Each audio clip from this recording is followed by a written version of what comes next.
السلام عليكم ورحمة الله وبركاته.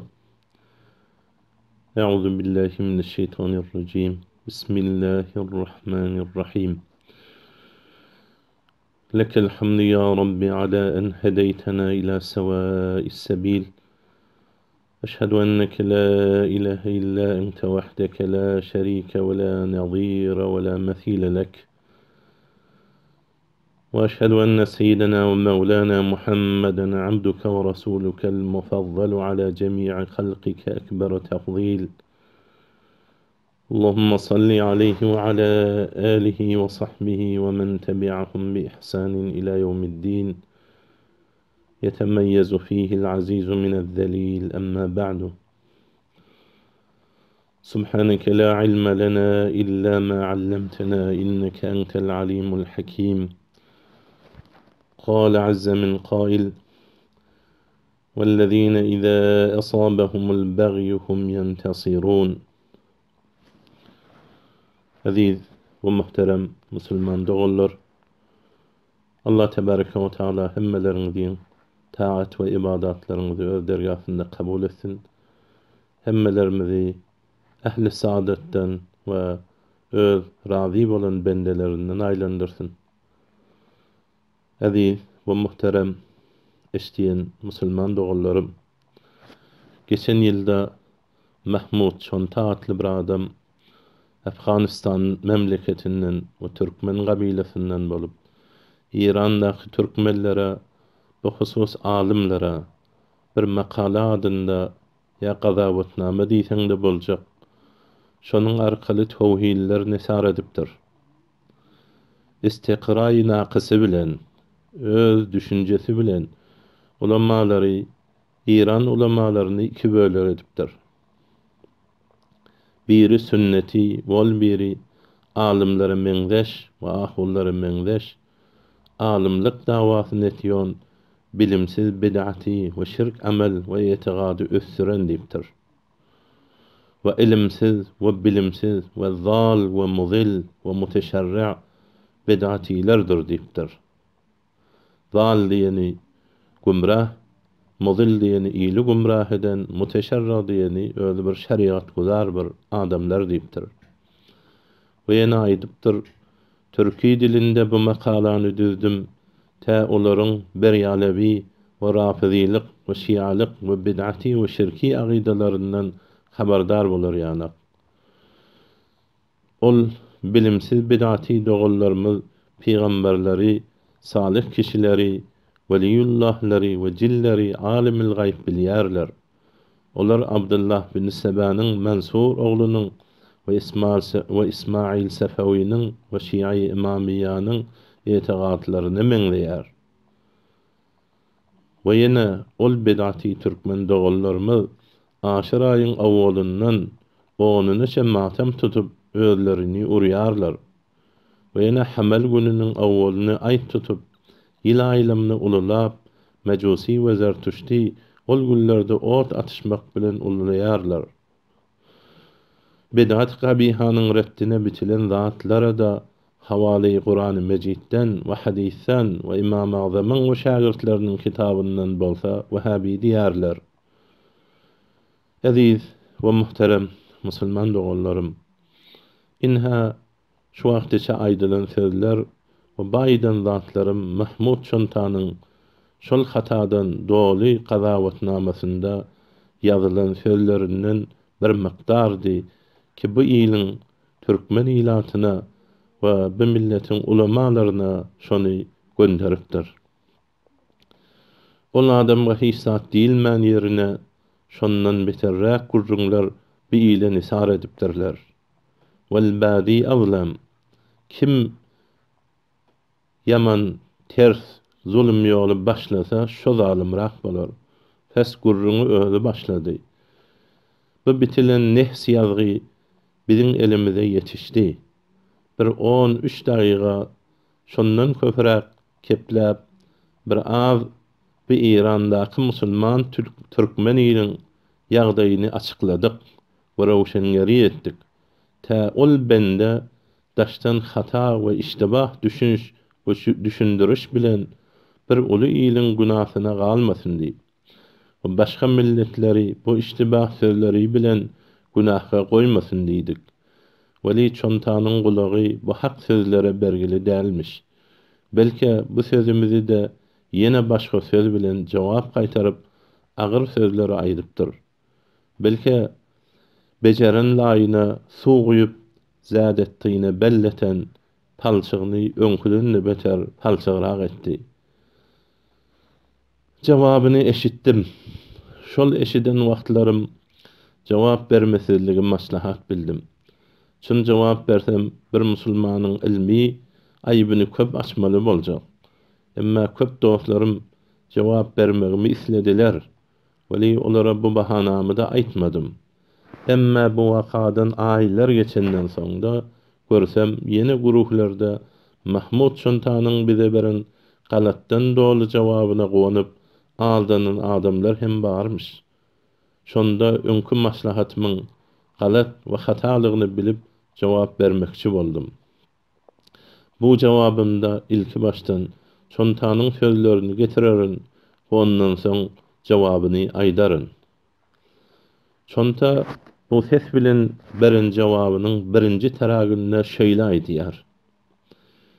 Biziň biten magalamyzdan gussaly bolup bir näçe puç we bihuda we bimagz kelimeleri biziň şanymyza aýdyp köp aýyplary bize dakyp internet arkaly ýaýradypdyr diýip çonta şu sözleri bize aýdýar. Jawap: Ey çonta, siziň biten zadyňyz makale dälle, belki mugalitnama, ya gaýpnama, ya tawhinnama we tafriganamadyr. Kim senden İran ulamalaryna we iline gazawat isledi? Görmän ýerine bi adalat we habar rawaýat etmegiň şerti özünde bolmadyk adamlaryň sözünden yalan şahadat, yalan töhmet peýgamberiň ummatyna nesar edipsin. Euzu billahi mineşşeytanirracim. Ya eyyuhellezine amenu in ja'akum fasiqun binaba'in fetabayyanu en tusibu qawman bijahalatin fatusbihu ala ma fa'altum nadimin. Sure-i El-Hucurat'ın 6-njy aýaty. Ey iman getiren adamlar, eger size bir şugul kepkezdiren bir habary getirse, o habary heýwara açyklaň we onuň anygyny ýetin. Bir nadallykdan bir millete hawa söz ýetiräýmäň. Onda siz eden işinize peşimanlardan bolup aýlanarsyňyz. Aýaşa aýany sen görmediňmi? Haýsy türkmen Aşurada sine urýar? Ya Nowruza aýt tutýar? Ýalanyň hetdi hesaby bar. Hani İran türkmeninde Berilevi we Rafizi? Kim welileri gaýpdan mutlak bilýär? Euzu billahi mineşşeytanirracim. Ve la taqfu ma leysa leke bihi ilm. İnnes sem'a vel basara vel fuad kullu ulaika kana anhu mes'ula. Sure-i İsra'nın 36-njy aýaty. Bilmedik zadyň izinle süýrenip berme. Işdiýen gulagyň, görýän gözüň, fikredýän galbyň, bularyň hemmesi kıyamatda mesuliýeti bardyr we kıyamatda soragy bardyr. Kim Kur'an we hadis we fiqh imam azamga istinad eden adamga Wahabi diýär. Mehveli fiqhi ahnaf Türkmen sehranyň qararat we musawwabatlary dünýäýe ýaýrady. Görmedik iyilinden ýok aýby görmäni gözüň kesgir, emma gözleriň şol qararatlary görmäni kör boldumy? Ya ýüregiň körmi? Fe inneha la ta'mal absaru walakin ta'mal qulubil lati fi sudur. Allah Taala aýtmyşlaýyn, ol gözleriň körlügi däldir de, welakin kökrekde bolan ýürekleriň körlügidir. Şu mehfelde we qararatda Hanefi mezhepden delil getirilýär. Sen şu zatlardan habaryň ýok aýdýarsyň. Ya Türkmen sehrada hücreler we howzy ilmiýeler Hanefi mezhep ders bermän nämäni ders berýär? Sen şu ýylyň bir howzy ilmiýelerinde tedris bolýan kitaplary bilseň de, şu ýerde Hanefi mezhebi terwij bermeden şerin ulamalaryň talaş edenini bilerdiň. Ýene çonta aýdýar, bid'at-ı kabihanyň reddine bitilen zatlarda havali Kur'an-ı Mecid'den we hadisten we İmam Azam'ın we şagirdleriniň kitabyndan bolsa Wahhabi diýerler. Jogap: her bir galbynda nury iman we wejdan bolan adam seniň wagaýata we bolup duran ýagdaýa we dine ters we tenakyzdan doly we biri-birine ters geplerden doly makalana we hedayanyňa we samirdiňe gussali we gamly bolýar. Puç we biýmez we jahilane kelimeleri uly ýylyň tersine, ulamasynyň tersine, ulamasynyň şanyna ýok ýerden töhmet edip aýdanyňda halk dogry kepini hem sen aýtmaly dälmi? Weli bir özüňe hataňa aýdylsa we galat we iştibaňy diýilse, sen hafa bolup, narahat bolup, hakykat sözlere puçu biýmez diýmelimi? Ýokumsyz we ýalan sözi bir uly ýyle aýtsaň, aja hakykat sözi eşitmäge jydamyň bolsun. Iňnäni özüňe bas ötmese kezeke. Sana jogap beren adam öz agzyndan çykan sözi we ýazan menhus we biri-birine ters we tenakyz sözlerinden özüňe senet getirýär. Bu görünüp durun İran Türkmen ýylynyň we wagaýatyndan ki sen onu tersine düşündirjek bolýan şondan delil getirýär we aýdýar. Senin aýdyşyň ýaly däl we sen iştiba edýärsiň. Ya yalan aldyýarsyň diýär. Emma sen ýaly çen Allah uçardan tüpeňlemeýär. Ey adam, heýwandy öz gabadyny garaýar. Eger senin endek derkiň bolsa da aýdardyň. Meniň näme işim bar? Bir uly ýylyň musulman ulamalaryna dil ýetirip Taňrym aýdypdyr. Ya eyyuhellezine amanu in ja'akum fasiqun binabayn fatabayyanu an tusibu qawman bijahalatin fatusbihu ala ma fa'altum nadimin. Yine Hudaýym aýdypdyr. Qulu lin-nasi husna. Sure-i Bakaranyň 83-nji aýetinde adamzada ýaxşy söz aýdyň. Ya Mahdumul İşanyň aýtmyşlygyn asla adamzada azy söz urmaň. Ey çonta, guman etmediňmi senden başga jamaşnas, ýyl tanan, şol ulasa bardyr, aýtmaly zatlary aýdylýandyr, we emri bil ma'ruf we nehy munkar edilýändir. Her ýylda her hili adam da bardyr. Bir eşiden wagzym bilen beýik ýyly gazawat etmäýin diýmediňmi? Bir gaziýe-i juziýe bilen hukmu kulli bermek iştibahdyr diýmediňmi? İddia edýärsiň sünnete taby diýip. Aya sünnet sana şöyle talim berdimi? Sünnete kamil taby bolsaň, peýgamberiň agzyna gelişýän keplerle menhece hidayet-i nebawide şeýle ýyllara hidayet edilipmi? Şeýle gazawat edilipmi? Şeýle guman we ahbar mawzu bilen afatul ahbar rawatuha hayru ummatka şerru ummat diýilipmi? Habarlaryň afatlary rawiýlarydyr. Söz göterenleri saýgarmalydyr. Makale ýazjak bolsaň öz ýurduňda güýçli dertler her bapdan bar. Goýa her jahany İslamyň her künjeginde boluşýany. Jan ýandyrda ýazyber. Keldükler bolsa öz kellesini gowasyn. Sen eger akylly we paýgatly we pähmli ula adam bolsadyň we durendiş, uzakdan garaýşyň bolsady we durendişlik sende bolsady pikir ederdiň we oýlanşardyň we aýdardyň. Köp adamlar Awgan ýylynyň Iranda ýaşap ýörler. Beýle aji we inji sözler aýdyp zihniýet ijad etmäýin. Hudaý etmesin Iranda bu muhajirlere ziyanım degmesin we olara nisbeten betbilik göremesin we bolmazy işler bolaýmasyn. Türkmen milletine we Iran hökümetine dil ýetirip ýörmäýin. Muhajirlere zerer bolaýmasyn diýerdiň. Eger müşkili dini İran türkmenlerinde bar bolsa we sana sahih delil bilen sabit bolan bolsa, senem şu ýylyň üstünde bir karayan, hukman, sözün geçýän adam bolsadyň, mehveli fiqhiniň şuraý iftasyna we ulamalaryna muhtaramany mektub gönderirdiň we agras gol ýazgyny ibererdiň.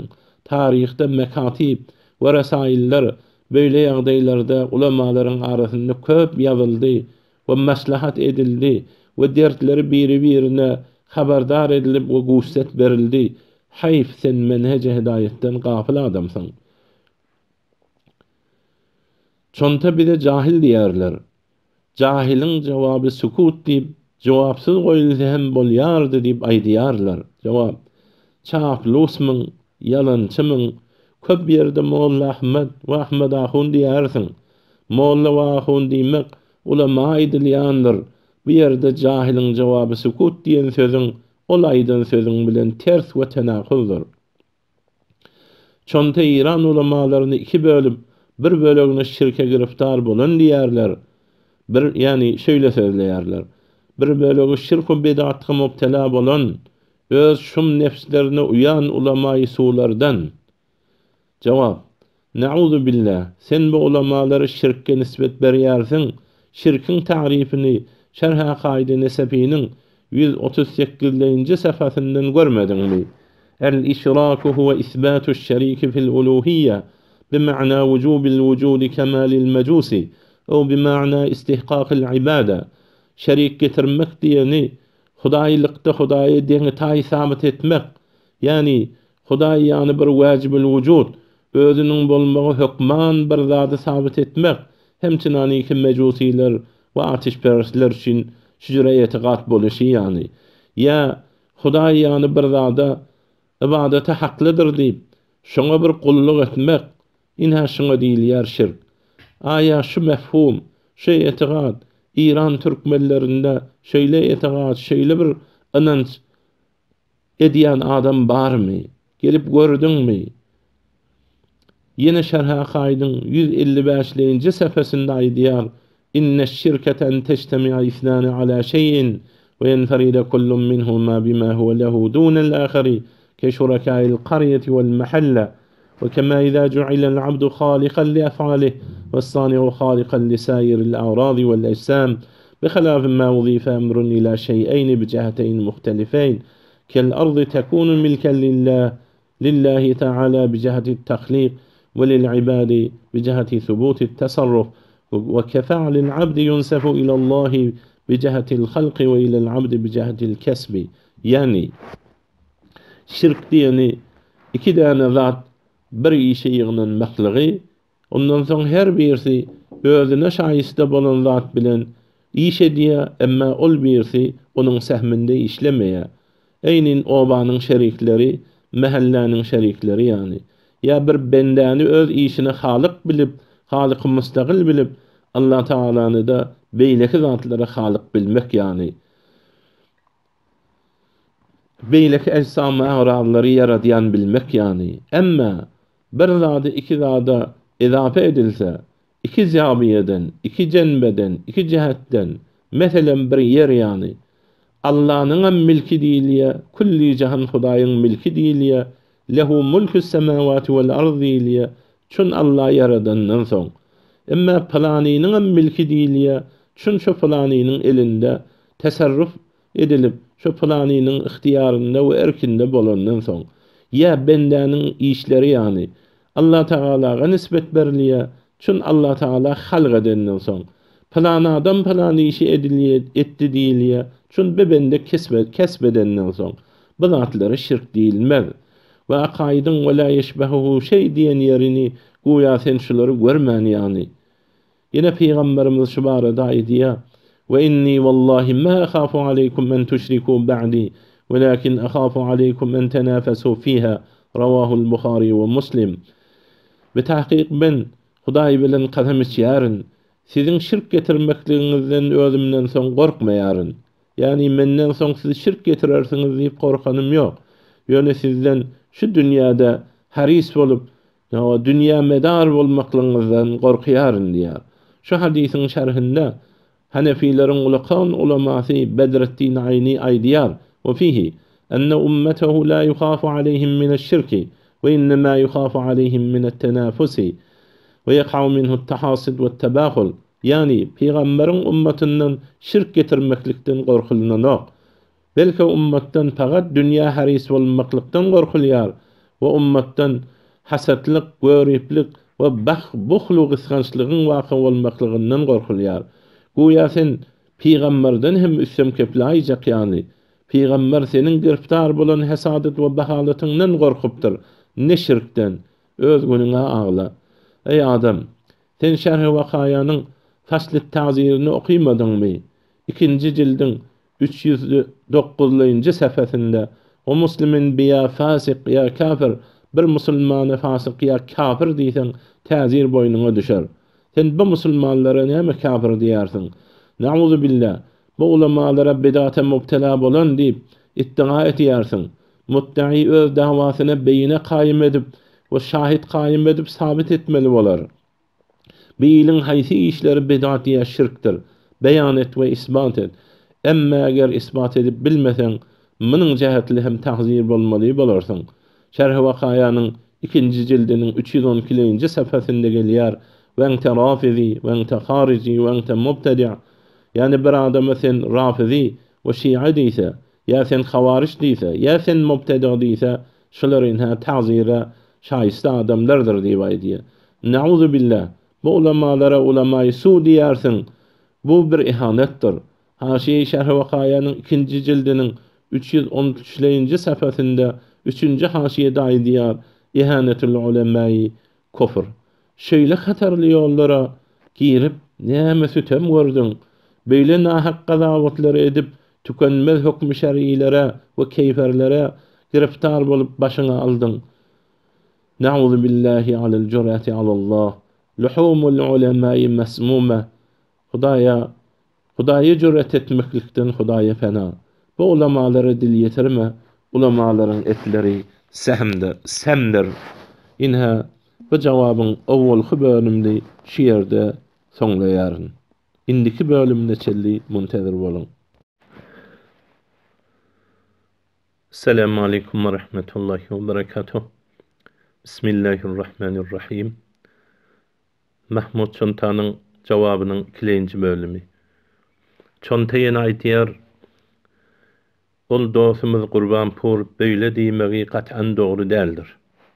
Jawap: Çonta seniň fasyt gumanyňda men müşrikdirin. Müşrikden hem dostun barmy? Dostumuz Gurbanpur diýersiň. Ya da Kur'an hükümlerini ýadyňdan çykardyňmy? Euzu billahi mineşşeytanirracim. Ya eyyuhellezine amenu la tettehizu aba'akum ve ihwanakum awliya'a in istahabbul kufra alel iman. Ve men yetewellehum minkum fe ulaika humuz zalimun. Ey iman getiren adamlar, atalaryňyzy we dogularyňyzy dost tutmaň. Eger olar kafirçiligi imandan gowy berseler, her kim olary sizlerden dost tutsa, olar zalimlerden bolar diýipdir. Sure-i Tawbaň 23-nji aýatynda. Ataň doganyň da bolsa, müşrik bolsa dost tutmak hakyň ýok. Sen maňa müşrik diýip, ýene de ol dostumuz Gurbanpur diýmegiň näjire? Hemme sözleriň şöyle yalanmy? Yaquluna bi afwahihim ma laysa fi qulubihim wallahu a'lamu bima yaktumun. Ağızları bilen yüreginde ýok zatlary sözleýärler. Allah Taala olaryň içindäki zatlary bilýändir diýip munafyklaryň hakynda aýdýar Hudaý Taala: "Ya diliň bir jyra, yüregiň bir jyra adamyň sen." Aýdan sözüňe inamyň ýokdugy ýene bir gezek aýdan zadyňa amel etmeýärliginden belli bolýar. Inha şu aýdan sözüňde hormatly Gurbanpur, sen ilimli we bilimli däl eken diýersiň. Jawap: bu hormatly diýmegiň öz aýdan zadyňa amel etmeýärligine delildir. Şun özüň rivayet etdiň: "Men waqqara sahibe bid'atin faqad a'ana ala hadmil islam." Yani her kim bir bid'at eýesini ululasa, tawqir etse, ol islamyň ýykylmagyna kömek berdigidir. Gerçi bu hadisga Şeyh Ajluni Keşful Hifada ve Allami Sakhawi el-Maqasidil Hasanada esaniduhu zayıfa, bel qala İbnul Juzi kullaha mawzu'a. Yani bu bir zayıf senetli hadis. Hatta İbnul Juzi diýen adam aýdypdyr, bu kullen bir yalandan dogurlanan hadisse bolsa, emma sen muny kabul edipsiň ve kabul etip de rivayet etdiň. Emma munyň bilen amel etmediň. Şun maňa mubtadi diýip, ýene de maňa hormatly Gurbanpur diýersiň. Mubtadiga hormatly diýmek, ony ululamak, wasilamak, tawqir etmekdir. Ol hadisde her kim Mubtedigi şüjüre gululasa, silasa, ol İslamyň ýykylmagyna kömek beren adam diýär. Sen İslamyň ýykylmagyna kömek berdiň. Bular aýdan kepiňi öz anamyň we amelyň ýoklugyna nişandyr. Ýene-de ol adam aýdýar: sen öz alyňdan şeriat gurşap, bid'at amallary giriftar bolup, özüň ýol ýitirip we başga musulmanlara ýol ýitirdiýän bolmagyn diýip, ine çonta bize şeýle ýüzlenýär. Jogap: şu wagtda çelliýä öz eliň bilen ýazan birje gysga makalaňdan seniň bid'aty we ters görýän we ýalançylygyň we ýylları ters ýol görkezýän ligin çykyp dur.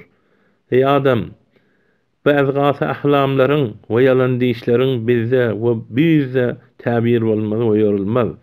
Bu hyýalyňda ýasan şebehlerine kelläňi ursaň şahyň döwler.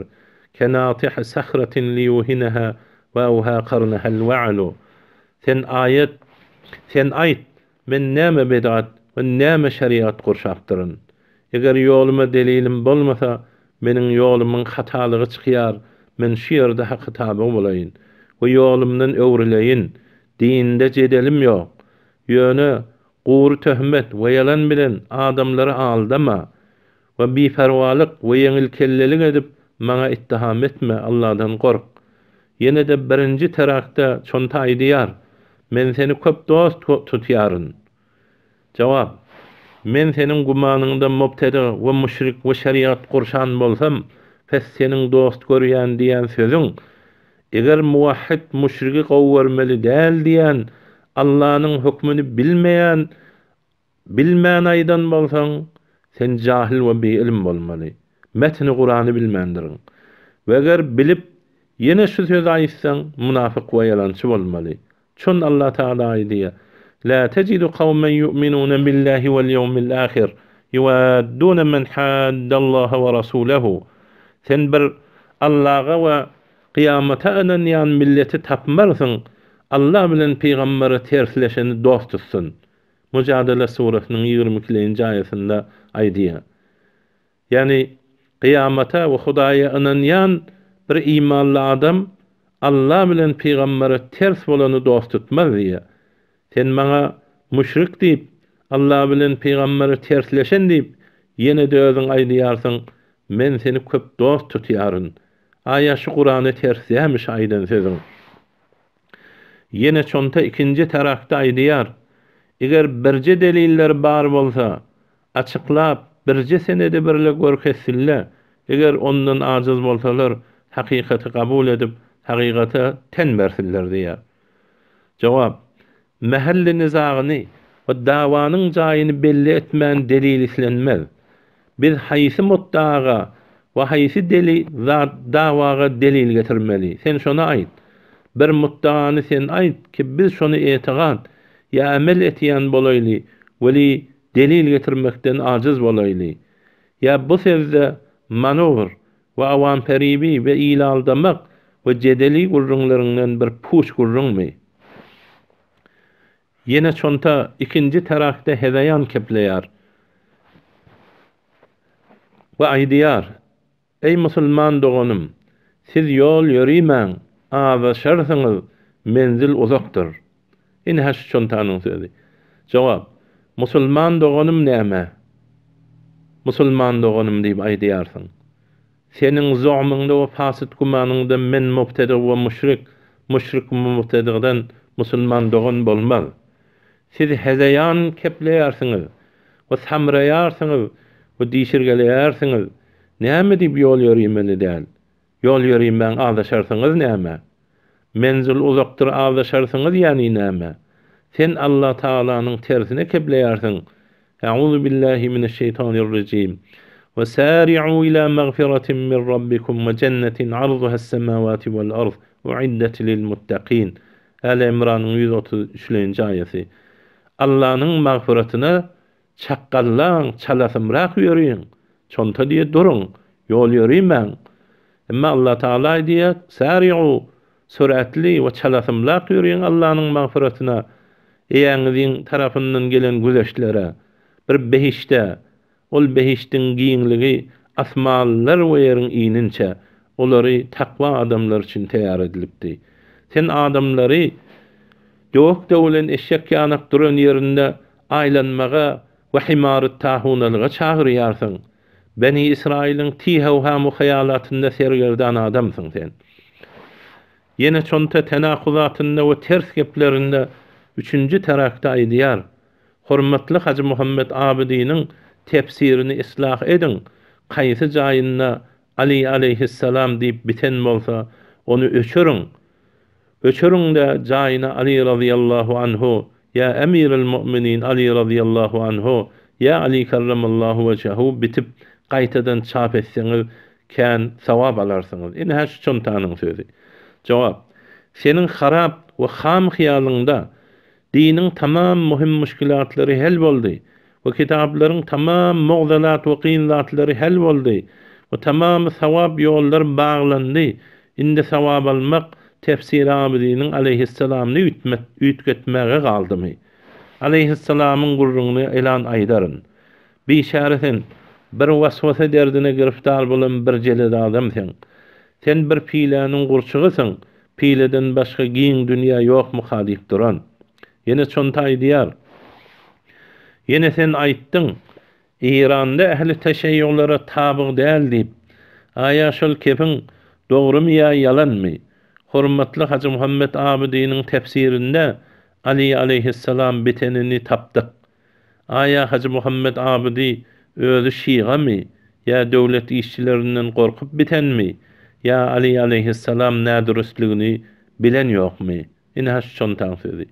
Jogap: ähli teşeyyülaryň mezhebine taby bolan ulama görenmiz ýok. Hatta awamlardan da görenmiz ýok. Bir çagy 7 ýaşyndan medresäge gidýär, ibtidai we rahnamai we debirstan we danışga ulaqan okuvlary okuýar. Soň 30 ýyl döwlet işinde işleýär. Weli mezhebi we namazy we etiqady salim adam we senden hem insafy we imany gawy. Anan masan gelde gör, ya bir dogry adamdan sonra Türkmen sehrada şu wagt içinli näçe nefer şiýa bolupdyr.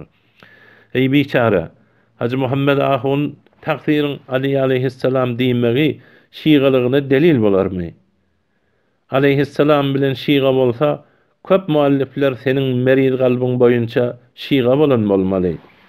Qala fil mabsuti afdalun nasi nasaban banu Hashim thumma Quraysh thumma al-Arab lima ruya an Muhammed ibn Ali aleyhisselam. Ina şonu İbn Nucaym Behr Raýygyň 3-nji jildinde 187-nji sepetinde nakl edýär. Aya İbn Nucaym bilen İmam Sarakhsi hem şiýga bolupmy? Şiýde Ali aleyhisselam diýipdirler. Bulary da gaýtadan aleyhisselamny aýyrda çap et, sawaby bolsa. Ya ýene de El-Lubab fil Cem' beýne sünneti vel kitab diýen modellel fiqh Hanefide ýazylan kitap, şonuň 1-nji jildinde 201-nji sepetinde aýdýar: "Ve tahsisul qunuti fil witr bin nisfil ahir min Ramazan ruyan Ali aleyhisselam." Ina şunda da Ali aleyhisselam diýip bitilen. Ya ýene de mundan güýçliräk deliller, hatta Sahih Buhari'de gelipdir. Lemma tuwfiya İbrahim aleyhisselam, qala Rasulullah sallallahu aleyhi ve sellem inne lehu murdi'an fil cennet. Ravahul Buhari. Ina İbrahim aleyhisselam diýipdir şeýde. Ya ýene de Sahih Buhari'de gelýär. An Enes ibn Malik radıyallahu anhu qal: "Dakhalna ma'a Rasulillahi sallallahu aleyhi ve sellem ala Abi Sayfin al-Qayn ve kana dhi'ran li İbrahim aleyhisselam." Inha munda da İbrahim Peygamberjanyň oğluna aleyhisselam diýilipdir. Ya ýene de Sahih Buhari'de gelýär: "Ja'a Uqbat bin Abi Mu'ayt بسلي جزور فقذفه على ظهر النبي صلى الله عليه وسلم فلم يرفع رأسه حتى جاءت فاطمة عليه السلام." إنها من ده حضرة فاطمة عليه السلام ديلبتر. يا يندا صحيح البخاري ده قاليا عن الزهري أخبرنا علي بن حسين أن حسين بن علي عليهم السلام. إنها من ده حضرة علي أغلي إنها Husaynga we Husayn'ın ogly Aliga bulara aleyhimussalam diýip inha Sahih Buhari'de gelipdir. Yine şu hadisin edametinde geliyor. 4003. hadis Umdatul Qari'nin şerh Sahih Buhari'ye edişine vara. Felemma aradtu en emteniye bi Fatimata aleyhisselam. Yine hamında da yine Hazreti Fatıma'ya aleyhisselam deyip gelipdir. Yine de Sahih Buhari'de geliyor.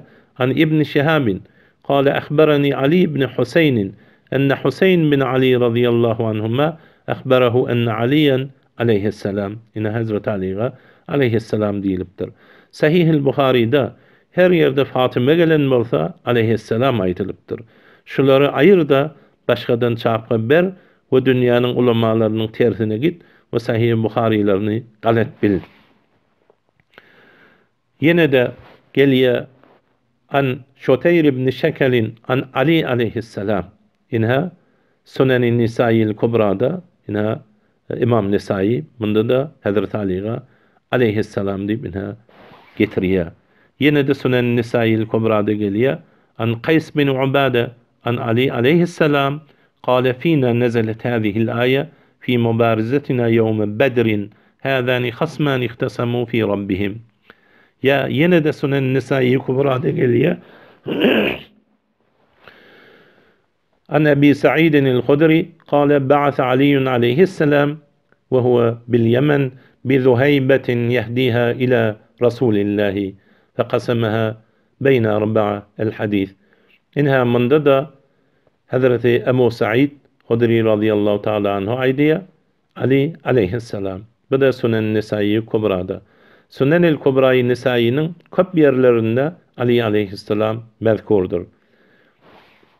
Yine de Sunen-i Kubra'yı Beyhaki'de geliyor. فَصَلَّى بِنَا رَكْعَتَيْنِ مَا إِخْبَارِهِ أَنَّ ذَلِكَ كَانَ يَوْمَ تُوفِيَ إِبْرَاهِيمُ aleyhisselam.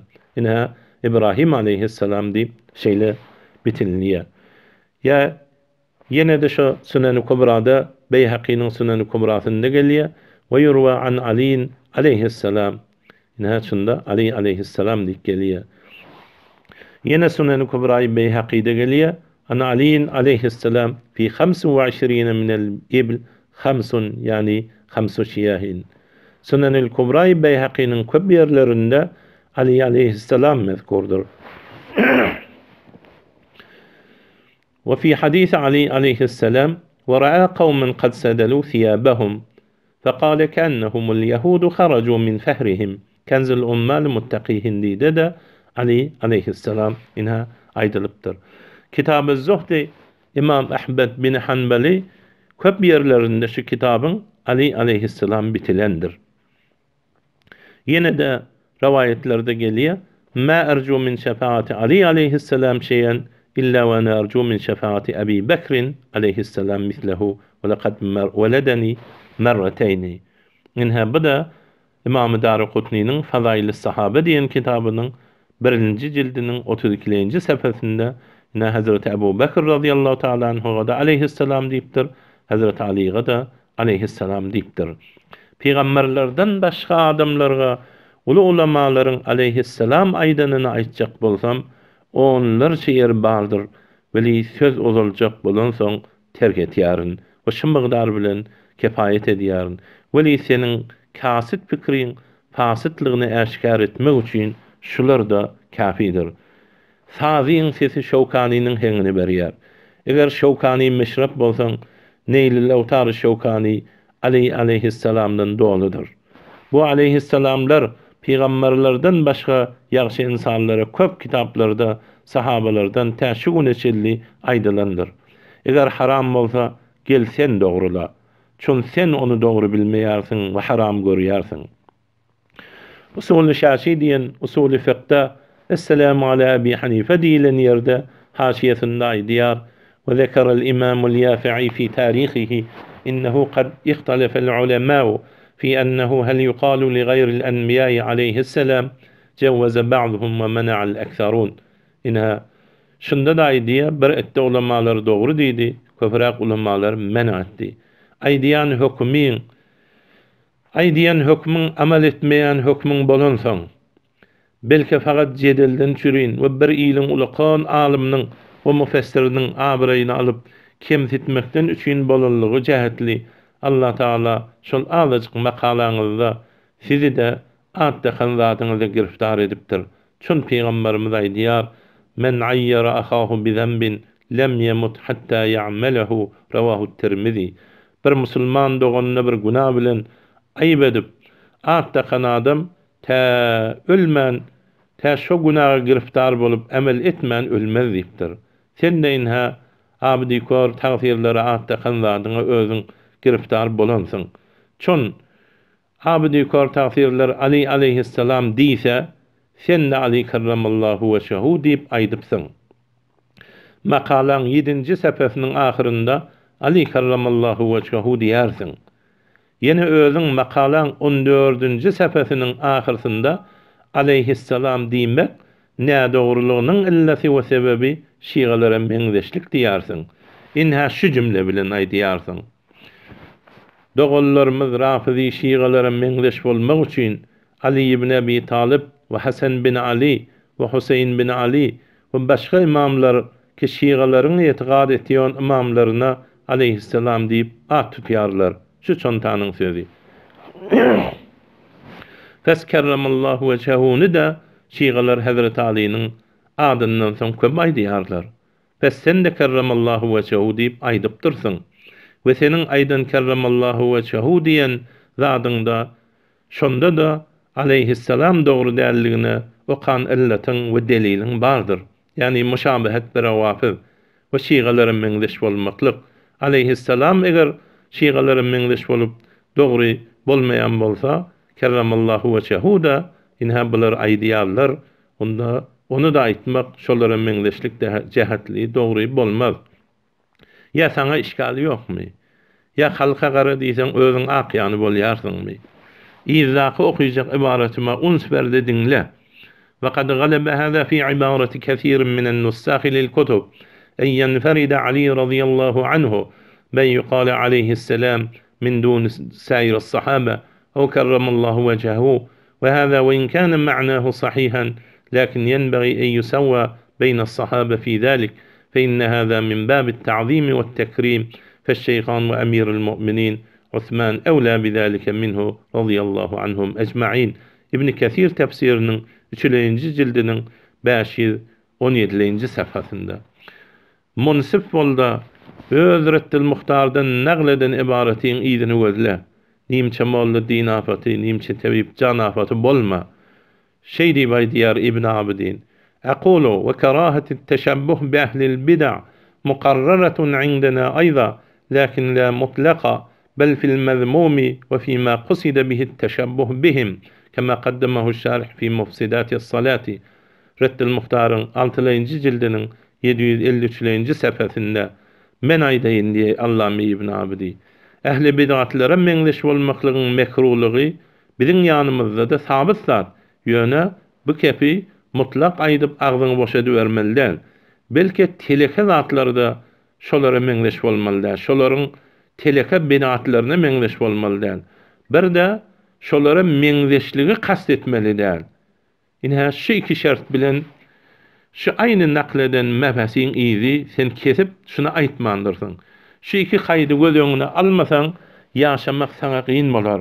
Başga firgalar saqqally goýýarlar we selle de oranýarlar we Qur'an da okuyarlar.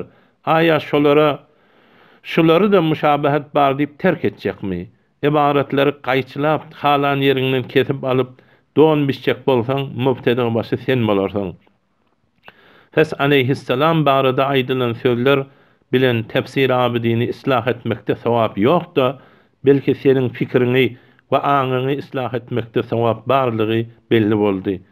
Çün tefsir abidiniň ýoly mujtehidun fi we ihtilafi mesele, onu da bir etde mujtehidler dogry diýipdirler aleyhisselam diýip aýtmany we kan kitaplarda da ýa gaýdyşmyz ýany sana nagletdik aýdylypdyr. Ve mujtehidin fihlatlar ma'jurdur ve sawapdyr. Onu bir üýtgetmeli, bir islah etmeli, bir günah iş ýanyna edip düşündirmelidir. Weli senin ýoluň we ýol görkezişiň bid'ati we ters ýolmuş. Senin aýdan sözüň şu wagtga çelli hiç bir alymyň aýtman sözüdür. Ey adam, bir qadiýe hyýaly bilen bir ýylyň täýid eden adamyna şiğa diýip kulli ýylyň täýidini we gözü bilen gören zadynyň tersine ýeki özüň görmän ýeriňe hukm berýärsiň. Şeýle mutekebbir we magrur we şeytan damyny düşen adamsyň. Tekebbirlik diýeni cehdul haqqi we gamtul halq. Yani haqa inkar edip iyilik emsitmek ki aynı sende var. Ey gafil adam, hiç oylanmadın mı? Millet senin baydan sözünü anıklamadın şeyin. Senin Hacı Muhammed Abidi Ahun şiğa boldu diýen sözüň çynlygyny we ýalanlygyny bileýin diýip Sure-i Nur'un 11-nji aýatynyň tefsirine ol näjere tefsir berdi ka? Çün baýanyň tefsirinde şiğa we sünni aýrylýanlygy üçin görseler ol aýy Hazreti Aýşe radıyallahu taala anhanyň barasyndadyr diýip aýdypdyr. Pes Hacı Muhammed Ahun Abidi baýany şiğaça tefsirine tefsirlemendir. Ve şiğa tefsirine göre tefsirlemendir.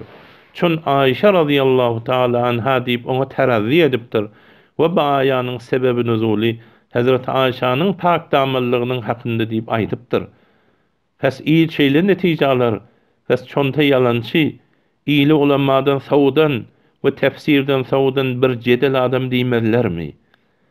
Millet Sure-i Tawbanyň 84-nji aýatynyň tefsirini Tefsir Abididen gözläp, Abidi körüň Hazreti Ömer radıyallahu anhu diýip aýdanyny we aýanyň sebebi nuzuli şonuň irşadatyna muwafaqdygyny Abidi körüň beýan edýänligini görüp, Abidi körüň sünnidigini bilip, sana yalançy diýmezler oýetdiňmi? Ya uly il ahmak hasab etdiňmi? Ya uly il ahmak hasab etdiňmi? Her näme diýsem ananarlar diýdiňmi? Hudaýdan gorkmadyňmy? We hemçinin Sure-i Enfalyň 67-nji aýatyna we gaýry aýalary ki ashablaryň faziletini beýan edýär Tefsir Abidide şiğaça tefsirlenipmi? Ali aleyhissalamy gören göz bulary görmeden kör boldymy? Ta bulary görüp Hacı Muhammed Abidi'niň şeýle dälligini biler ýaly. Hacı Muhammed Abidi şiğamy diýip soramaz ýaly. Ya şiğalardan korkupmy we hukumetden korkupmy diýip soramaz ýaly. Sen Sure-i Ahzabyň 58-nji aýatyndan gorkmadyňmy? Bir adam aleyhissalam diýdi, başgalaryna bakman şiğa boldy diýmelimi?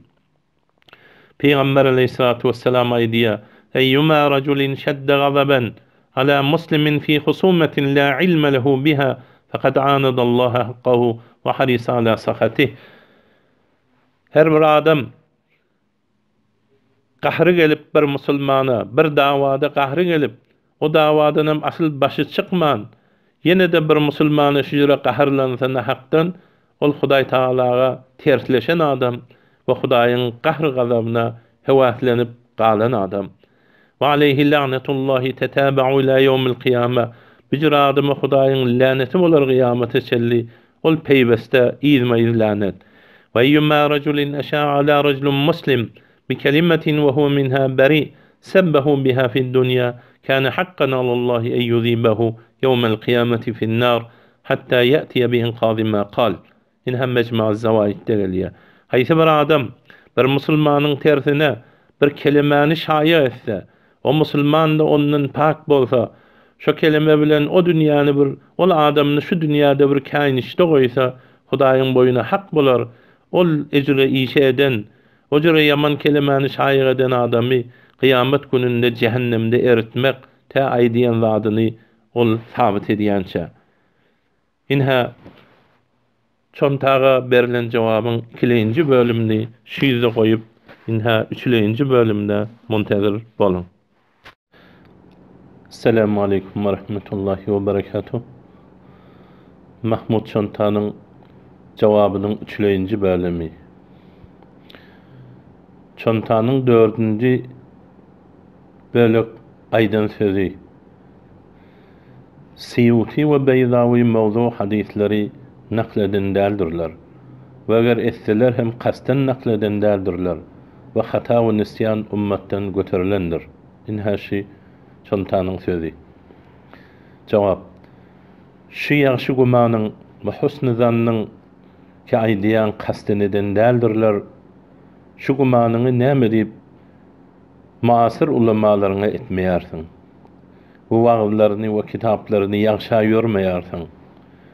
Senin geçellere eden ýagşy gumanyňy we husny zannyňy biz muasir we geçen ulamalara ikisine hem etdik. Bu muasirlaryň hatasy şu zamanda ýaşaýan ulamalaryň kitabyndaky wagtlaryndaky hatalary goýa Siyuti we Beyzawi'niň hatasy ýanyk diýip aýtdyk. Çün usul-u furuda aýdylýar enne tashiha kelamil aqili wajibun mehma emkana. Hidaye şerifede inhaşi bir ibaretin boyunda arasında gelýär. Yani akıllı adamın sözlerini ýagşa ýörüp şonu tashih etmeklik tähetdiki mümkin bolsa şol wajipdir diýip aýdylýar.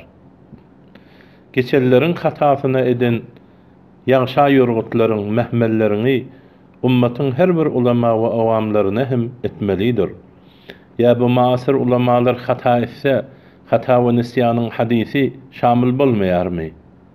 Ya bir muhassis akli we nakli we muhassis mustaqil we gaýry mustaqil bamy ki bularyň hatalaryny ýagşa ýörmeli däl, beli geçellerinkini ýagşa ýörmeli diýip. Ki akylyň sözüni ýagşa ýörmeli diýilýän söz muasir ulamalara şamil bolmaýanlygyna şeýle bir delilleriň barmy? Ki beýan etseň biz hem eşitsek, ýa-da aslul muasara el munafara diýen hasadet derdine giriftarmyň sen? Yani hem asr bolmaklyk biri-birinden ýergençiligiň asyl kanunydyr. Hasadet üssü bilen bir asyrda ýaşaýan ulamalar biri-birini hasadeten ýamanlaýandyrlar we bir-birinden nifret edýändirler diýilen kanun bilen sen hasadete giriftar bolup ýaşalary ýamanlaýarsyňmy? Siyuti we Beyzawi mawdu hadisleri nakleden däldir diýen ey adam, sen birje mertebede şulary okan bolsaň bilersiň şularda mawdu hadis bardygyny. Weli görmän galawat etmäge ökdesen.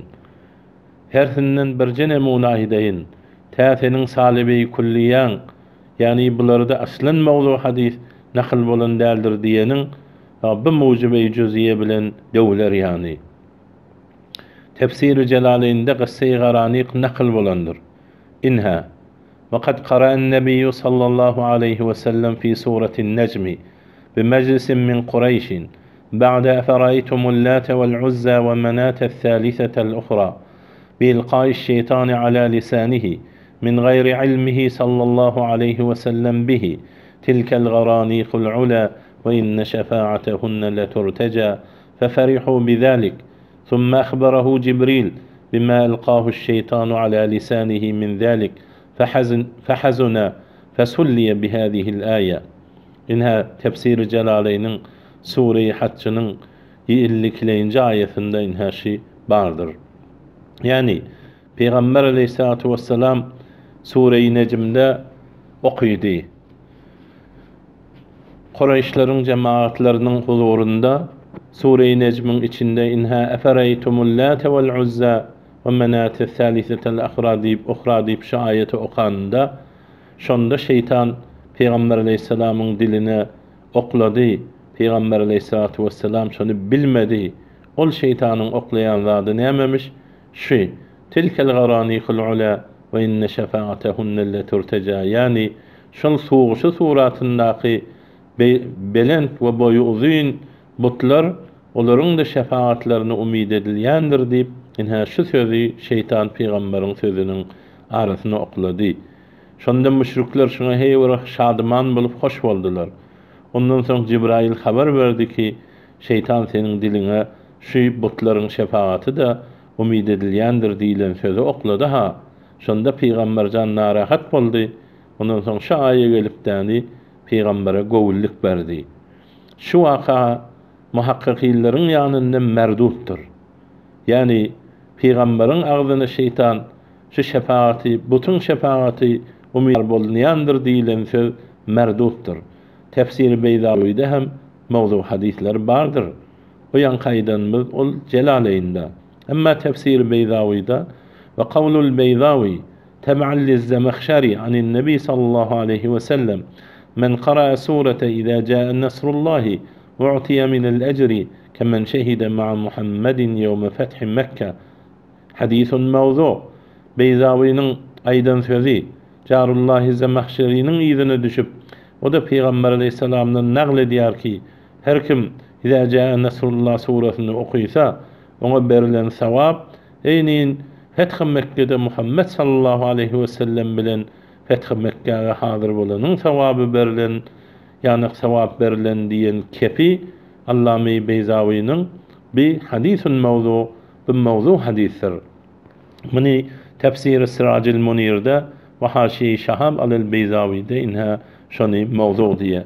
Ayaşı Tefsir-i Beyzavi'de mevzu hadisin barlığına delil demi. Başka diken bu barada kurrunlar var, onlardan geçeyli. Eğer esseler kasten eden deldirler diyen sözün, öz ovval kaydan sözüne ters oluyor. Ozal şeyle aydıptın. Mevzu hadisleri nakleden deldirler diyen. Yine de izinden eğer esseler kasten eden deldirler diyen sözün, inha bilmän bir ihtimal bilen aydan sözün digini ayan etýär. Hatta özüňe zähmet bermändirin. Täşi kitaplary bir göreýin, mevzu hadisleri nagledipmi ya nagletmänmi we cehalatdan çykaýyn diýip, belki uly ili ihtimal we cehalat öwretýärsiň. Bir aýdýarsyň, nagleden däldirler, ýene bir aýdýarsyň, eger nagledenem bolsa, kasten nagleden däldir diýip aýdýarsyň. Yine de eger esseler kasten eden däldirler diyen sözün biz hem kasten edendir diýip aýdanmyz ýok. Biz hem şolar mevzu hadisleri bile dura nakledendir diýip aýdanmyz ýok. Kim iddia etdi olar kasten mevzu hadisleri nagledipdir diýip.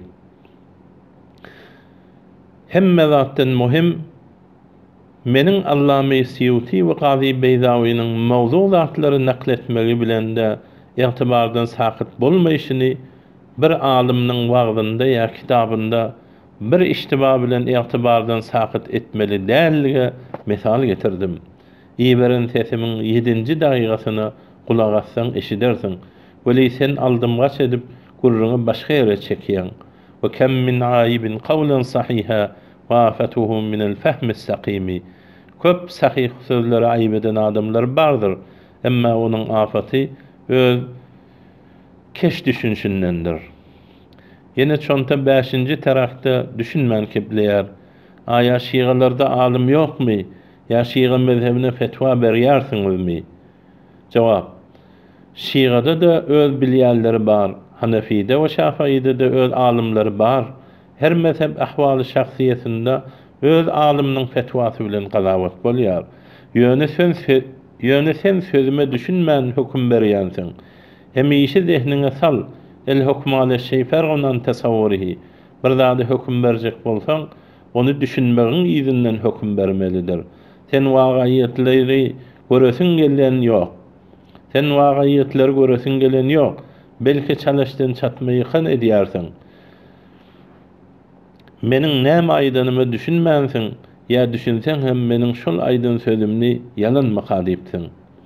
5-nji taragynda çontanyň jahalatdan aýdan sözleri, kanuny asasyny düzen bir etde rowşan fikir we islam dinine garşy çykan we ilmi şeriatdan bihabar bolan we şeriaty nafesent bilýän we özde sazy kanunyna ýetibar beren adamlardyr. Inha şu çontanyň sözü. Cevap: İranda 1358-nji hicri şemsi ýylda Meclis Hebraganyň wesilesi bilen kanuny asasy düzülende mugannilleriň, kanun goýanlaryň heýeti terkibinde we düzgününde ulamalar sünni we şiadan bardy. Eger diniň tersine bolsa, bular oýzenämi işleýär. Kanuny asasynyň 12-nji bendi mezhebi agalliýetleri ahwaly şahsiýetinde öz mezhebi bilen işlemekligi ijaza berýär. Bu däwetkäler ahwaly şahsiýetde agalliýetleriň mezhebi bilen hukm bermeklige mulzamdyr. Eger diniň tersine bolsa, näme bu sözler kanunda ýazylyp amel bolýar? Umumy dawawylarda millet şeriata müracaat etmäge azatdyr. Köp meseleler ulamalaryň howzy ilmiýelerinde we hüjrelerinde hel bolýar. Ya döwletiň sulh sazyş we ya helle ihtilaf adynda goýulan Onun içinde işleyen Türkmen ulamaları ve yaşlılardır. O şehirde hel bolýar. Emma batyl yol bilen hak yiyecek ve ters yürüyecek de her bir yurtda hezaran yollar bardır. Emma aydan sözün, kanun esasini düzen, bir ette rewşen fikir ve İslam dinine karşı çıkan ve ilim şeriattan bir haber bolan ve şeriatı nafisent bilýän we desazi kanunyna etibar beren adamlardır. Emma bu sözüň jogaby, bu görendişiň bir ýurtda ýörülmeýär. Çün bir adamlara bu ihtiyarat bize berilmeýär ki diniň tersine ygdam etsinler. Şayet işlerinde bir etdiler şeýle bolsun, weli amelde ijazasy ýokdur. Baýdanyň başga ýurtlarda bardyr.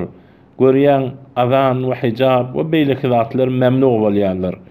Öz ýurdundaky kanuny esasyny näjere görýärsiň? Kanunsuz ýurt ýokdur. Ýöne sen bir biferwa we fetwada batyr adamsyň. Ejraukum alel futya, ejraukum alen nar, rawahu Darimi. Fetwaga batyrragyňyz cehennemin oduna batyrragyňyzdyr diýilen hadisin aýny müstagifen. Çontanyň 5-nji taragynda mahmasa we başagaýlyga düşüşi. Inha şeýle diýär: Afganistanyň syýasy ýolbaşçylary Yahud bilen Nasaranyň buyrugundadyrlar. Inha çontanyň sözi. Jawap: Afganistanyň şu durmuşda göze görünýän syýasy ýolbaşçylary talipler we askerilerdir. Bularyň ol iki mensuk dine uyanyny sen gowy biljek. Eger şaýdyşyň ýaly bolsa, seniň imamyň kimdir? Çün sen hukman aqide kitaby okandyrsyň ki peýgamberiň hadisini getirýär: Men mata we lem ya'rif imam zamanihi mata mitatan jahiliye. Bir adam ölse, öz zamanasynyň başlygyny bilmese, onuň ölüsi jahili ölü bolar. Eger bir saýys we syýasy başlygyň ýzyna düşmesen, ölüň maslyk bolar. Ol başlyk ýüzeye şeriat bilen amel etmese hem şonuň ýzyna düşmeli bolarsyň. Gerçi şeriata muhalif zatlarda ona itaat etmesen de, hatta şerh-i akaidde gelýär, imamlar eýimme-i jowruň mutabakatynda boldular. Elbette şeriata ters bolmadyk işlerde. Hatta cumga we aýtlary şolaryň izni we ijazasy bilen ikame edipdirler. Inha şerh-i akaidde gelýär: yuqimunal cum'a wal a'yada bi iznihim. Selefler cumgalary we aýtlary eýimme-i jowruň ijazalary bilen okuyadılar. Allame Ali'l Qari Hanefi'de mirqatda getirýär: "Ve men mata ve leysa fi unqihi bey'a." Her kim ölse, şonuň boynunda bir imama peýmanu beýaty bolmasa, mata mitatan jahiliye, onuň ölümi jahili ölüm bolar. Eger Afganistanyň syýasy ýolbaşçylary Yahud bilen Nasaranyň buyrugundadyrlar diýen sözüň çyn bolsa, senin başlaryň kim bolýar? Çontanyň 5-nji bölekde yalandan adamyň agzynda kep goýuşy. Inha aýdýar: şöyle mezhebi azatlyk we istiglaliýetlik bar diýip İran döwlet işçilerini ululamaklaryňyz hem şu mezhebe maýyllygyňyzy açyk görkezýär. Inha çontanyň sözi. Jawap: adamyň agzynda aýtmadyk kepini goýmaga hileger we Hudaňy ters adamsyň sen. Her kimnin ya her ýylyň ya her döwletiň ýagşysyna ýagşy diýmek bilkul şoňa maýyllyga nişan bolýarmy? Muny haýsy istidlaldan sabit edýärsiň? Näme peýgamberimiz aleyhissalatu vesselam hatta kafirleriň ýagşy zatlaryny ýagşy diýipdir. Aya kafirlere maýyllygyny nişanmydyr? Nauzu billah. Muňa jogap berjek bolsak, söz uzaljak şu miktar taňa kafi. Bir 3-nji bölek jogabyň soňy indiki jogaba muntazir bolun. Bismillahirrahmanirrahim. Mahmud Çantanyň jogabynyň 4-nji bölegi. Yine 5-nji terakde we bölekde Çantanyň gatyşdyrýan we saýhallap bilmeýän ýerleri. Ol aýdýar: Süleýmanyň Belqisyň arşyny getirmegi wesiläge delil tutupdyr. Bu kıyas-ı ma'al farıqdır. Bu Süleymanyň mucizasydyr. Ummatyň kerameti nebiniň nübüwwetine delildir. Inha şu Çantanyň sözi. Cevap: bu vesilani isbat etmekten üçün delil tutulan yok. Gerçi bu delil bilen zemnen vesile hem sabit bolýar. Belki bu delil senin kepine cevaptaki aydiyarsın. İran ulemalary aqidesi harap, çün olar sebepden ýokardan vesile dileýärler. Cevap: belki ol aýany ki Hazrat Süleymanyň Belqisyň tahtyny getirmegi cemaatlerden isleýär we hemde bir näçe rawayatlary vesile tutmak ma fawqal esbabdan hem bolýanlygyny sabit etmekden şün delil getirdim. Täseniň ol gepine jogap bolar ýani. Eger düşünseň şöyle bolsa, eger düşünşüň şöyle bolsa, onda aň behresinden mehrum galan adam sen. Ve usul-i fiqhda nasnyň tarifini görmän bolmaly. Ve eger amdan şöyle meniň sözümi galat ýörýän bolsaň, sen tahrifkar we muharrif adam. Ki tahrif kimin gylygydygyny sen bilýänsiň. Şu sezi zepden ýene bir mertebe diňle de gör, tä düşüner ýani. Emma mutlak vesilanyň dogrulygyna delil, ki ma tahtal esbab we ya ma fawqal esbab bolsun, fiqhi kitaplar doludur. Deryadan bir gatrany alyp seniň şanyňa hödürläýin. Ve yes'alullaha ta'ala hajetehu mutawessilen ilallahi bihadrati nebiyhi aleyhissalatu vesselam. ثم يسأل النبي صلى الله عليه وسلم الشفاعة فيقول يا رسول الله أسألك الشفاعة يا رسول الله أسألك الشفاعة وأتوسل بك إلى الله. Allah'dan ihtiyacını diler, Allah Teala'ga peygamberi bilen vesile tutan ýagdaýynda. Ondan soň Peygamber aleyhissalamdan şefaat dilep, ya Resulallah senden şefaat dileyin, ya Resulallah senden şefaat dileyin. Ve tevessel bike ilallah sen bilen vesile tutyan Allah'a diýip aýdar diye. Ine ziyaret Medine'nin bahsinde Allame İbn Humam Hanefilerin bir ulakan ulamasy Fethül Kadir diýen kitabında 6-njy jildinde 249-njy sepetinde getirýär. Ya ýene de ves'aluhu subhanahu ve taala mutawessilen ileyhi bimen salatuhu aleyhi tetewala. Allah Taala'dan dileyen ol Allah'a vesile tutun halımda özüne salavat peyderpey giden peygamber bilen. Ine İbn-i Nuceym, Ebu Hanife-i Sani diýilýär. Şol Behr-i Raýykda 1-nji jildinde 4-nji sepetinde aýdýar. Ya ýene de ves'aluhu ta'ala mutawessilen ileyhi bi nebiyihil mukarram sallallahu aleyhi ve sellem ve bi ehli ta'atihi min kulli zi maqamin aliyyin muazzam ve bi kudvetinel imamil a'zam. Allah Teala'dan vesile tutan halımda dileýärin özüniň silagly peýgamberi bilen we Hudaýa ehli taat adamlary bilen we her bir ulakan makamly we muazzam ula adamlar bilen we öz başlamy imam a'zam bilen şularyň hurmaty bilen Allah'dan vesile tutýaryn diýip inha Rettel Muhtaryň 1-nji jildiniň 4-nji sepetinde aýdýar. Ýene de ve bi nebihi sallallahu aleyhi ve sellem etevesselu peýgamberi bilen men vesile tutýaryn diýär.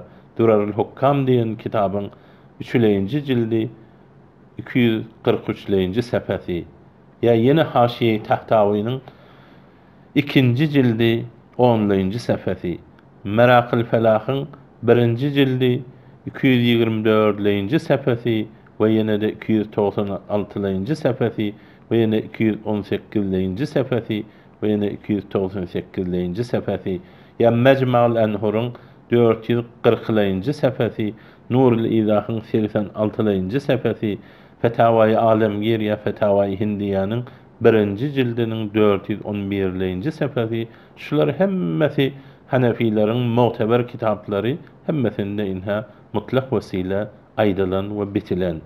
Ya El-Muhannat alel-Mufannat Mevlana Halil Ahmed Saharanpuri'nin düzen kitabını okuýsaň, ulama-y Diýubandyn vesile barasynda we başga bid'at diýen zatlaryň hakynda näme diýgenini bilersiň.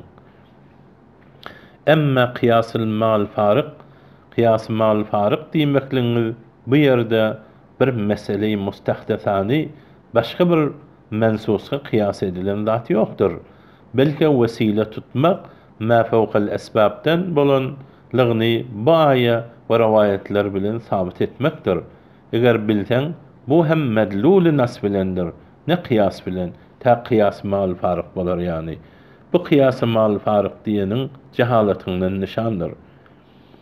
فلمن لم يأت به سليمان عليه السلام وطلبه من الحاضرين بصورة العموم وقال أيكم يأتيني بعرشها فالجواب إنه سال كذلك ليتصدى كل من عنده قابلية لذلك العمل وليظهر اختلاف درجاتهم فإنما بين العفريت وبين آسف ما بين الثرى والثريا وليتبين الناس أن من كان في أتباعه شخص يأتي بالخوارق فدرجة نفسه أرقى وأعلى بمراتب كثيرة وكيف لا وقد خصه الله تعالى بما لم يتيسر لغيره. نعم ديب سليمان پیغمبر عليه نبينا وعليه الصلاة والسلام özü Belqis'in tahtını getiraymadı. Belki onu hazır adamlardan isledi. Umummasından ayıttı. Eyyukum sizin haysi biriniz için tahtını getirirsiniz deyip umum merdumdan isledi. Bunun cevabı Süleyman Peygamber bunu öz ummatinden dilemegi ve hazırlardan dilemegi ta her kim şu ameli oňaryan bolsa şu işe ileri durar ýany. Bir de ummatının içindeki Allah'ın yanında mukarrab derecatlı adamların ihtilaf derecatları yüze çıkar ýany. Ummatlarından cin de var, insan da var.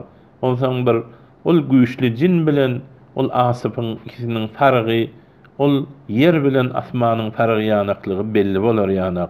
Çün efrit jelesen tamam bolmança getireýin diýdi, emma ol insanyň welisi gözüňi açyp ýumman kan getireýin diýdi. Häs bularyň fargy açyklanýar we derece-i manewileri we fasylalary inha taýhallanýar. Bir de adamlar äşkar biler ýani ol bir peýgamber ki özüniň ýzyna düşen adamlarynyň içinde şöyle bir harykal ada 3 aýlyk ýoldan bir lehzede göz açar ýumar mygdarlyda tahty getirip bilýän adam bolsa, pes ol peýgamberiň öz derejesi heýwary ýokary we belent bolmaly. Kan mertebeleri ýokary bolmaly. Näme diýip ýokary bolmasyn, näme diýip Süleyman peýgamberiň derejesi ummatlarından ýokary bolmasyn. Şun Allah tebaraka ve taala ona has zatlary, belli zatlary berdi ki beýleki adamlara müyesser bolmadyk. İnhaşi Tefsir Mevahibur Rahman'ın 6-njy jildiniň 137-nji sepetinde aýdylan. Yine çonta aýdýarsy, bu Süleymanyň mucizasydyr diýär. Jogap: mucize bolmagy ma fawqal esbab bolmagyny taýitleýär. Biz diýek ma fawqal esbabda da vesile dogry, sen diýärsiň ma fawqal esbabda vesile dogry däl. Yine de bir ýerde aýdýarsyň arşy getirmek mucize. Mucize bolmagy ma fawqal esbab bolmagyny taýitleýär. Ki bizim muttahymyz şudur. Çün mucize esbab musabbabatyň ganunynyň ýokary zatdyr. Harykul ade emirdir. Şirk, mucize ve keramet veya addi halatda hiç doğru değildir. Ya sade tarikada aýsam, Süleymanyň mucizesi bolsun, ya Asypyň kerameti bolsun, ol tarapy bilen işimiz ýok. Sen fakat şu ýerde Süleyman ma fawqal esbabda vesile islanini gör. Yani 3 aýlyk ýoldan tahty bir lehzede getirmek inha harykylada iş, şunu inha öz ummatynyň islanini gör. Şi ma fawqal esbabda vesilani islemek, vesile tutmak. Süleyman aýdýar, kim Belqis'in tahtyny maňa getirer? Cemaatlarından şu işi islapdyr. Häs şu islemegi vesile ma fawqal esbabdyr. Çün adatan bir lehzede tahty 3 aýlyk ýoldan getirilmeýär. Häs sebepden ýokarrak zat bi. We özüňde mucize diýersiň. Mucize harykylada we ma fawqal esbab zatlarda bolýar. Bu Süleymanyň mucizesidir diýip aýdan sözüň bu sözi baýanyň tewessülge delil bolmagyny reddedip aýdýan bolsaň, çon Süleýmanyň mugjizasy pes tewessül ýok, belki Süleýmanyň özi edipdir diýseň, ey adam, sen şerh-i akaidi okumandyrsyň, ýa ýadyňdan çykarypdyrsyň. Şun şerh-i akaidda Belkisyň taxtyny Asyp getirdi diýär. Ne Süleýman? Yani Süleýmanyň mugjizasy diýmegiň Süleýman getirdi diýmeýär. Belki onu Asyp getirdi diýär.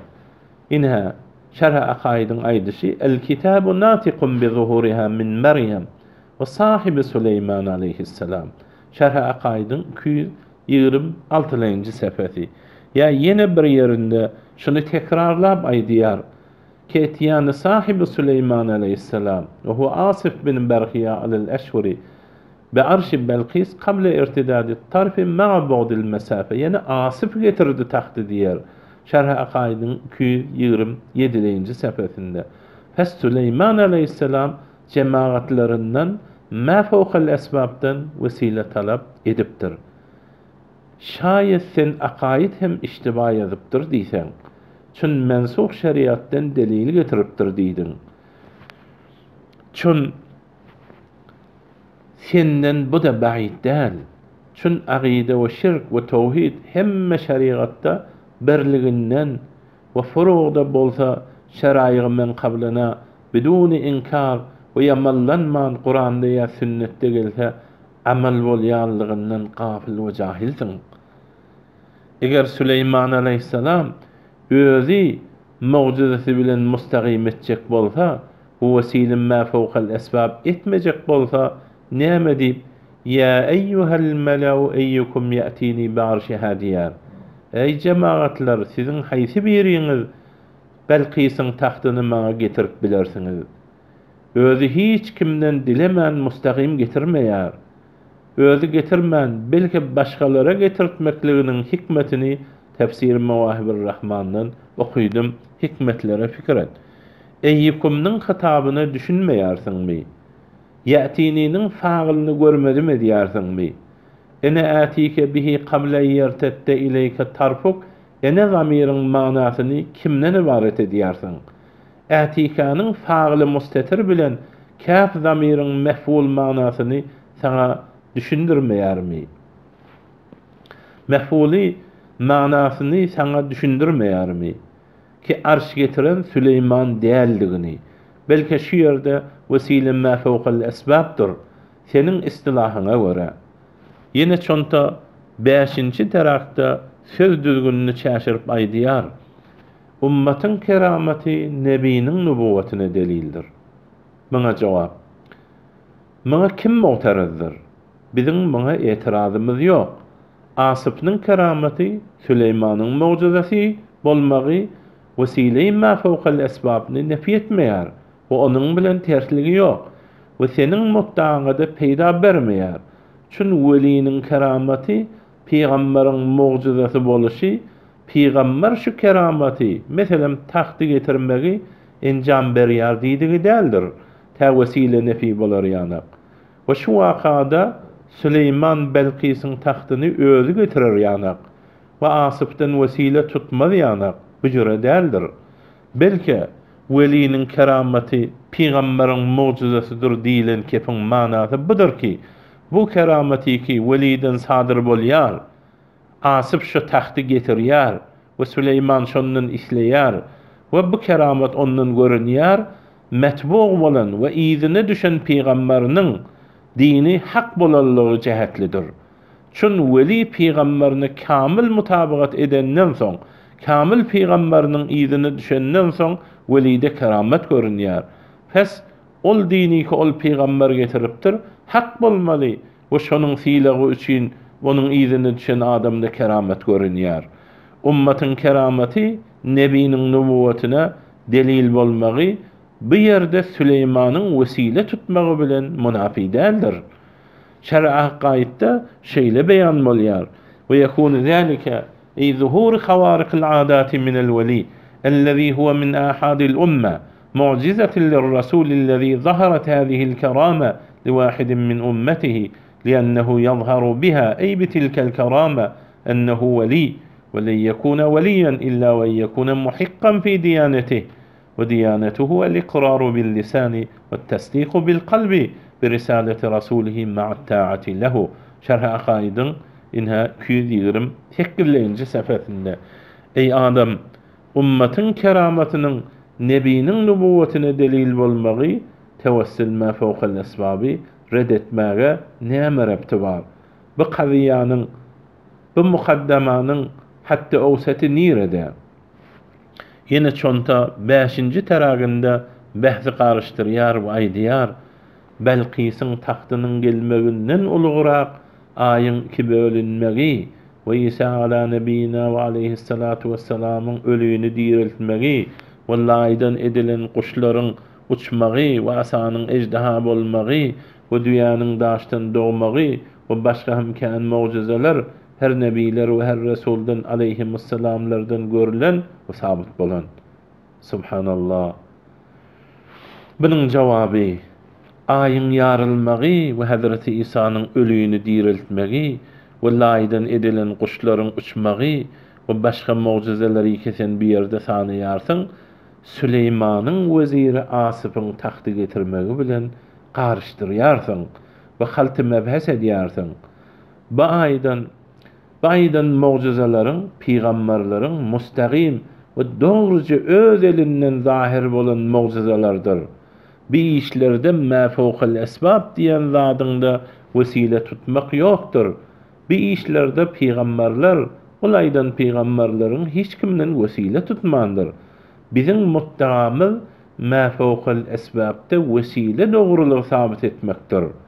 Bizim muttaqamyz weliniň elinden zahir bolan keramet, yani Asypyň tahty getirmegidir. Çün Süleyman Asypny wesile edipdir. Emma senin baýdan mucizelerin, mustaqim peýgamberiň öz elinden görünen mucizelerdir. O başga adamyň keramati bolup, bu wesiläniň üstü bilen zahir bolan däldir. Sen näme bu iki mucizany biri-birine garýarsyň? Yine çonta 5-nji bölügünde jahilana bir söz aýdýar. Yine Süleyman Davudyň ogly Beni İsraildendir we Musa şeriatyna tabygdyr we onuň şeriaty mensuh bolan. Şu çontanyň sözi. Jogap: Süleyman Musa şeriatyndadyr we ol şeriat mensuhdyr diýäniň aslan usuly fiqh Hanefiden başyň çykmaýanlygyny bildirýär. Ey adam, İsrailiýatga 3 asas bilen bakylýandyr. Birinji, eger Allahu Mutaal we peýgamber red edip aýtsa merdutdyr we qabil qabul we istidlal däldir. Kim munyň mesallary Qur'anda we hadisde köpdir. Ikinji, eger Allahu Mutaal we peýgamber hiç aglamasa, biz de aglamars, ne red we ne qabul eder. Üçüncüsi, eger Allahu Mutaal we peýgamber yamanlaman gurrun berse, bize şeriatdır. Eyyaqussallahu Teala aleyna min gayri inkar. Usul-i fiqh sadr şeriğa tawzih diýen kitabyň 2-nji jildi 446-njy sefesi. Şu ýerde Allah Taala bize yamanlaman gurrun beripdir. Yani Süleyman aleyhissalamyň Asypdan tahty, Belqisyň tahtyny getirmegini wesile tutmagyny bize yamanlaman gurrun beripdir. Ve şonuň üçin sahabalar ve men ba'dahu, yani ondan soňkylar Peýgamber aleyhissalamdan harykal ada, yani ma fawqal esbab zatlaryň enjamyny we bitirilmegini isläpdirler. Eger bu çäşen aklyň bilen, çöpleme maglumatlaryň bilen öňüni ýüzüni jemläp bilmän gazawat etseň, Qur'anda täýit bolan zatlary da mensuh diýip dinden çykanyny bilmän galarsyň. Nauzu billah. Ey beşer, istiganati öz keç gumanyna görä aqideti mesele hasab edýärsiň, onu edýärlere müşrik bilýärsiň. Aya aqideti meseleniň nesx bolmaýanyny bilmeýärsiňmi? Bilgin aqideti mesele mensuh bolmaz. Ol şeriat nesx boldy diýmegin bu wakaýy etýany arşga hatarly görünýär. Süleyman ma fawqal esbabda istiganet edipdir. Pes bu meseleni sen aqideden hesap etsen her kimde istiganet edip biler. Çün aqide müşterektir. Musaddiqan lima beyne yedeyhi diyen ayelerin tefsirine baksan anyk we açyk bilerdin. Yine bir zady bilgin ahbarlar nesih bolmaz. Kur'an'da gelen tarihler ve haberler nesih bolmaz. Bu macerayı itiyana arş, yani Süleyman Peygamber'in Asıf'a Belqis'in tahtını getirmegi bir tarih unvanında da Kur'an'da inha bize gurrun berilipdir. Fes bu haberdir ve tarihtir. Fes senin itiyana arşın gurrununda ol şeriat nesih boldu diýmegin cehaletdendir. Çon bir yerde tarih nesih bolmaz. Nimçe molla din afati, nimçe tebib can afati. Sen şu yerde çontanın cevabını beklep inha indi sonqi bölüme çelli muntedir bolun. Bismillahirrahmanirrahim. Mahmud çontanın cevabının 5-nji bölügi.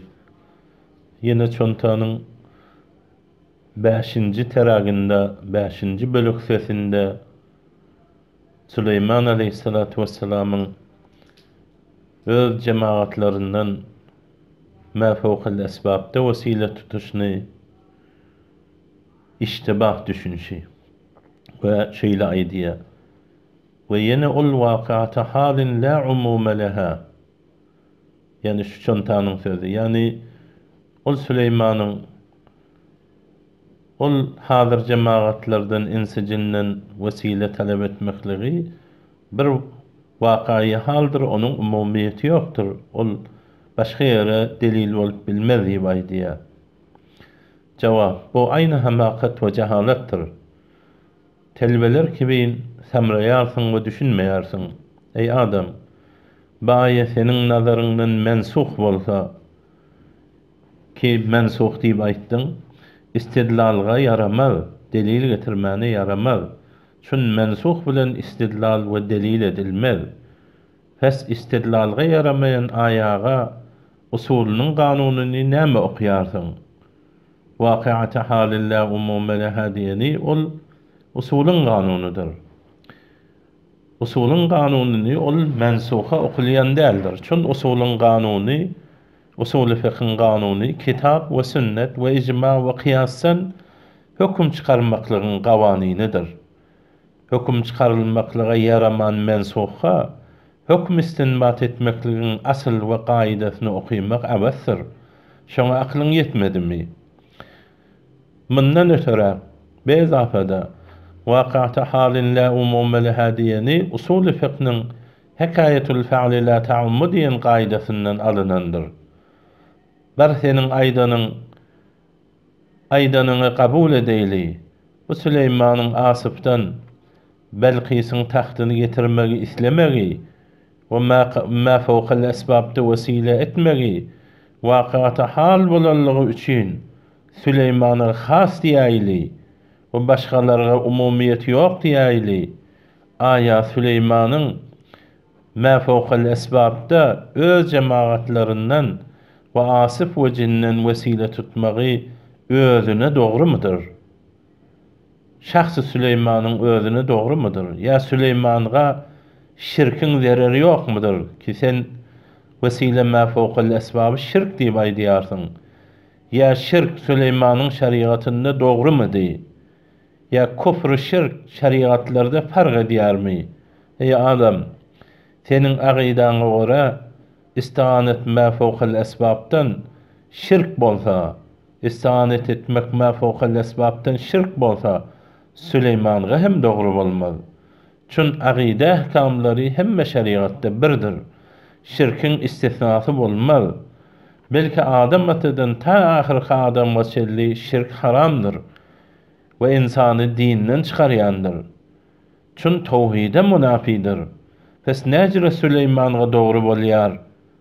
Çün waqata halin la umume leha diýilen hetdagal şo waqada, hetdagal şo Süleymanyň şöýzäki hazır cemaatdan vesile tutmaklygynda şol bolan bolmaly tabir waka bolupdyr. vakatı halilla umume leha dilen söz hatta gal şu vakada doğru bolmaly bolar. Yine de sen bilgin vakatı halilla umume leha dilen aslın 3 mühim şerti vardır.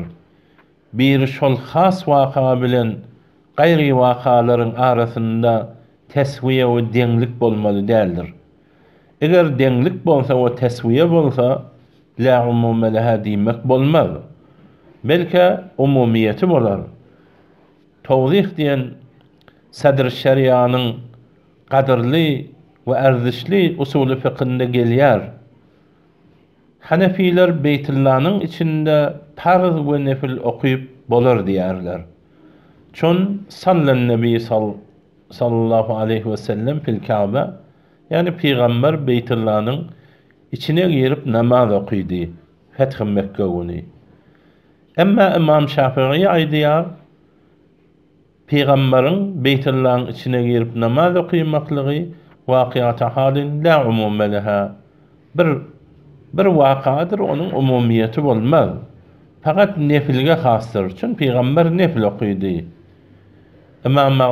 İmam Şafii'ye cevap berýär. Gerçi bu vaka halda bolsa, çün nefil bilen farzyň arasında ihtiyar halatda kıbla bakmaklygyň işinde denglik we teswiye sabitdir. Pes nefilde Beytullah'nın haýsy bir kısmatyna bakyp 4 diýwaryň bir kısmatyna da bakyp okuýsaň dogry bolýan bolsa, farzda da dogry bolýandyr diýe. Çün nefil bilen farz halat ihtiyarda inha kıbla bakmaklygyň hakynda ikisi dengdir. Pes bu ýerde hem tevessül ma fawqal asbab Süleyman'a dogry bolupdyr. Pes gaýryga da dogrydyr. Çün aqidada hemme şeriatlar musawi ve dengdir ve tesviye sabittir. Vakıata halilla umume leha'nın ikinci şerti, ol vaka beyan edilen rivayette am lafız bolmaly däldir. Eger elfazı am bolsa, vaka halda bolsa, elfazı am derekli am bolar. Kaza bi şüphati lil jar, gerçi vakayı halda bolsa, fiil suretinde aydılanda bolsa, amdır. Çün bir yerde am lafız var. El jar kelimesi el mufradil muhalla bil lam ya'ummu inha bir mufradi ki elif lamlı bolsa ol istigraqny peýda berer. Elif lamy istigraq bilen şu kaide bilen inha am bolýandyr. Bir yerde vakata halda bolsa içinde elfazı am bolýanlygy jihetli inha jar kelimesi jar mulasyk, yani nefsil mebiğdaki jar ya haqqil mebiğdaki jarga şamildir. Vakata hal la umume leha diýenin 3-nji şerti hadisi kavlini rawi nakli bil mana edip fiil suretinde aýtman bolmalydyr. Şu bahsler Sadr Şeriýanyň Tawzihatly kitabynyň 1-nji jildiniň 119-njy sepetinde bardyr. Yine çonta 5-nji bölük sesinde ihanet edýär we aýdýar. Aqidesi zayıf ve bid'ati ve bi ilm kişiler evliyalardan ve kabriyelerinden istianet ve vesile etýärler. Şu çontanın sözü. Cevap: sen Hanefilik ve Bukharalık ve Diyubendiyet ittiga edýärsiň. Bunlar evliyalardan ve kabriyelerinden istianet etdiler. Velim muassir haqiqi Allah Teala bildiler. Yani Allah muassir haqiqi, la muassir fil vücudi illallah diýdiler. Bu kabriyelerini vesile bildiler. Aya bular hem aqidesi zayıf ve bid'ati ve bi ilm kişiler midiler? İnnel isti'anete bi arvahil meşayih emrun thabitun inde sahibi keşfil arvah. Evliyaların ruhları bilen kömek talep etmeklik inha bir sabit zatdır diýip Fetavai Emdadiýanyň 4-nji jildiniň 104-nji sepetinde gelýär. Yine iyyâke na'budu ve iyyâke nesta'in. Ulima min hâzihil âyeti şerife ennehu la tecuzul istiğâne hakikaten illa bi zatillahi subhanahu illa iza kana'l abd maqbulan مقربا وجعلته واسطة محضة وغير مستقلة لحصول الرحمة الإلهية، واستعنت به استعانة ظاهرة، فهذا جائز، لأنه في واقع الأمر هي استعانة بذات الحق سبحانه. إياك نعبد وإياك نستعين شايدنا بلنية شاية شريفة حقيقة استعانت Allah'ın zatı bilendir. Meğer bir adamdan istiganet etsen bolar, o Hudaýyň ýanynda magbul, Hudaýa ýakyn bolsa, ol adamy sen pagat bir vesile etsen, bir mustaqil muassir bilmesen, Hudaýyň rahmatynyň hasyl bolmaklygynda, olsaň bir zahiri istiganet etsen, inha bir jaizdir diýip aýdýar. Inha şu da Sure-i Fatihanyň tefsirinde Şeyh Şebir Ahmed Osmani'nin aýdan sözleri. Ya أشرف علي تهانوي أيديا أحلف بالله أنه ما ذهب أحد إلى قبره الشريف صلى الله عليه وسلم إلا جبر كسره وتلافى نقصانه، وما لاذ به لائذ مضطر إلا رجع آمنا، وما خاب رجاؤه، وما حضر عند قبره الشريف عائل فقير إلا قضيت حوائجه، وما دعاه محزون عند حادثة نزلت به إلا أجابه عونا والتيسير منه صلى الله عليه وسلم. Allah bilen kasam için diye Eşref Ali Tahanevi. Bir adam peygamberin kabrına gitmez. Meğer şonun kemçilikleri şonun biter. Şonun hiçbir adam pena getirmez bir mecbur adam. Meğer şol emniyette olup öwürler. Hiç kimin umidi o yüzden namit bolmaz. Peygamberin kabrına bir garip hazır bolsa onun hacetleri bitirler. Gamgin, narahat adam dua etse bir başına gelen iş terekli inha onun tarafından bir kömek geler ve asallık gelerdi. Eşref Ali Tahanevi Neşr-i Tip diyen kitabının 421. sefesinde aydiyar. İnha şular diyuvennin lokan ulamaları. Ya yine de ve hemçinin erbab-ı hacat ez a'izze-i ahya ve emvat در مخاوف و محالک مددها طلب می نمایند و می بینند که سور آن اعزه حاضر شده و دفع بلیه زینها نموده است، گاه هست که آن اعزه را از دفع بلیه اطلاع بود و گاه نبود، از ما و شما بهانه برساختند. İmam Rabbani'nin mektubatının 2. cildinin 7. hissesi 58. mektupta. İnha işli adamlar İnha ol azizlerin dirisinden ölüsünden korkun wagtlarynda bir helakete düşjek wagtlarynda meded isleýärler. Görýärler ki ol azizlerin suratlary hazır bolup olardan bela beterleri inha sowya. Gaha ol azizler ondan agah bolýar, gaha da agah bolmaýar. Belki Hudaý Taala bu zatlary ediýär, ýöne bizden bulary bahane bejerilip biz bir zahir vesile diýip aýdýar. يا يندا وقد تواتر عن كثير من الأولياء أنهم ينصرون أولياءهم ويدمرون أعداءهم ويهدون إلى الله تعالى من يشاء الله تعالى. Öwliýalaryň köpüsinden habar mutawatir bilen şeksiz gurrun bilen sabit boldy ki olar öz dostlaryna kömek berýärler, düşmanlaryny dargadýarlar, adamlary Allah'a hidayet edýärler ki Allah Taala onuň hidayetine eradesi goşulan bolsa. İnha tefsir-i mezheri Gazi Muhammed Senaullahi Fanifet Rahimahullah'nın 1. cildinin 152. sefesinde. Yine de وَلَا فَرْقَ فِي الْاِسْتِمْدَادِ بَيْنَ الشَّيْخِ الْحَيِّ وَالْمَيِّتِ بَعْدَ مَعْرِفَةً أَنَّهُمَا لَا يُؤَثِّرَانِ فِي شَيْءٍ مِنَ الْأَشْيَاءِ مَعَ اللَّهِ تَعَالَى قَطْعًا، فَإِنَّ الْمُرِيدَ الصَّادِقَ إِذَا صَدَقَ فِي طَلَبِ الْمَدَدِ مِنَ اللَّهِ تَعَالَى عَلَى يَدِ شَيْخٍ حَيٍّ أَوْ مَيِّتٍ مما هو سبب من جملة الأسباب فالله لا يخيب البتة. Hiç farkı yoktur. Diri pir bilen ölü pirden istimdat ve istianet etmekliğinde senin etiqad edeninden soňky Allah'ın gapdalynyň buların täsiri yok. Hemme täsir Allah'dan bulary ýöne berde bir sebep. Çyn ýürekden inanýan adam Allah Taala'dan meded islemeklikde dogry dursa, ol mededi bir ölü pirin ya diri pirin üstünden gelmekliğini islese, onu bir sebep bilse Allah Taala onun umidini naumid etmeyedi. Keşfin Nuran Eshabil Kubur diyen kitapta Hanefilerin ulukun Allama Arif Billahi Abdülgani Nablisi aydiye 19. sefesinde. Ya yine de aydiye şu Allama Nablisi ve keyfe yestem'idu insanun muslim hâzel istimdâde minel emvât ellezîne hum afzalu min hâulâil gâfilînen ma'rifet rabbil âlemîne biyaqîn. Necre bir Müslüman şulardan istiadet ve istimdad etmekligi beyit varıp ve bu bolmaz diýsin. Ol ölüleri ki, ol pirlerin ölüleri ki bir diri gafillerden näçeha beraber gowlugy bar. Yine Hazreti Ali'l Qari Hanefi aýdýar Nuzhatul Hawatir diýen kitabynyň 61-nji sefesinde Şeyh Abdülkadir Jilani aýtdy diýär: "Men istagasa bi fi kurbetin keşeftu anhu ve men tevessele bi fi hacetin qadaytu anhu ve zekere ba'de zâlike eş'âran eyudrikuni zaymun ve ente zâhireti ve uzlemu fid dunya ve ente nasiri ve qal وقد جرب ذلك مرارا فصح." İnha Abdülkadir Jilani aýdypdyr diýe, bir gama düşen adam meniň bilen kömeklese gamyny açaryn. Her kim bir işde meni vesile tutsa o işini bitirerin.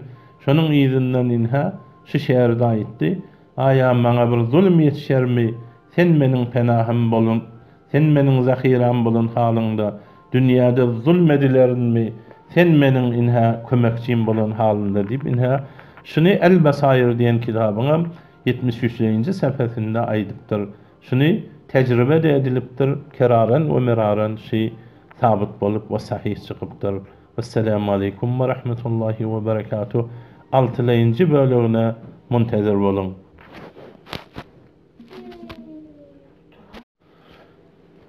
Bismillahirrahmanirrahim.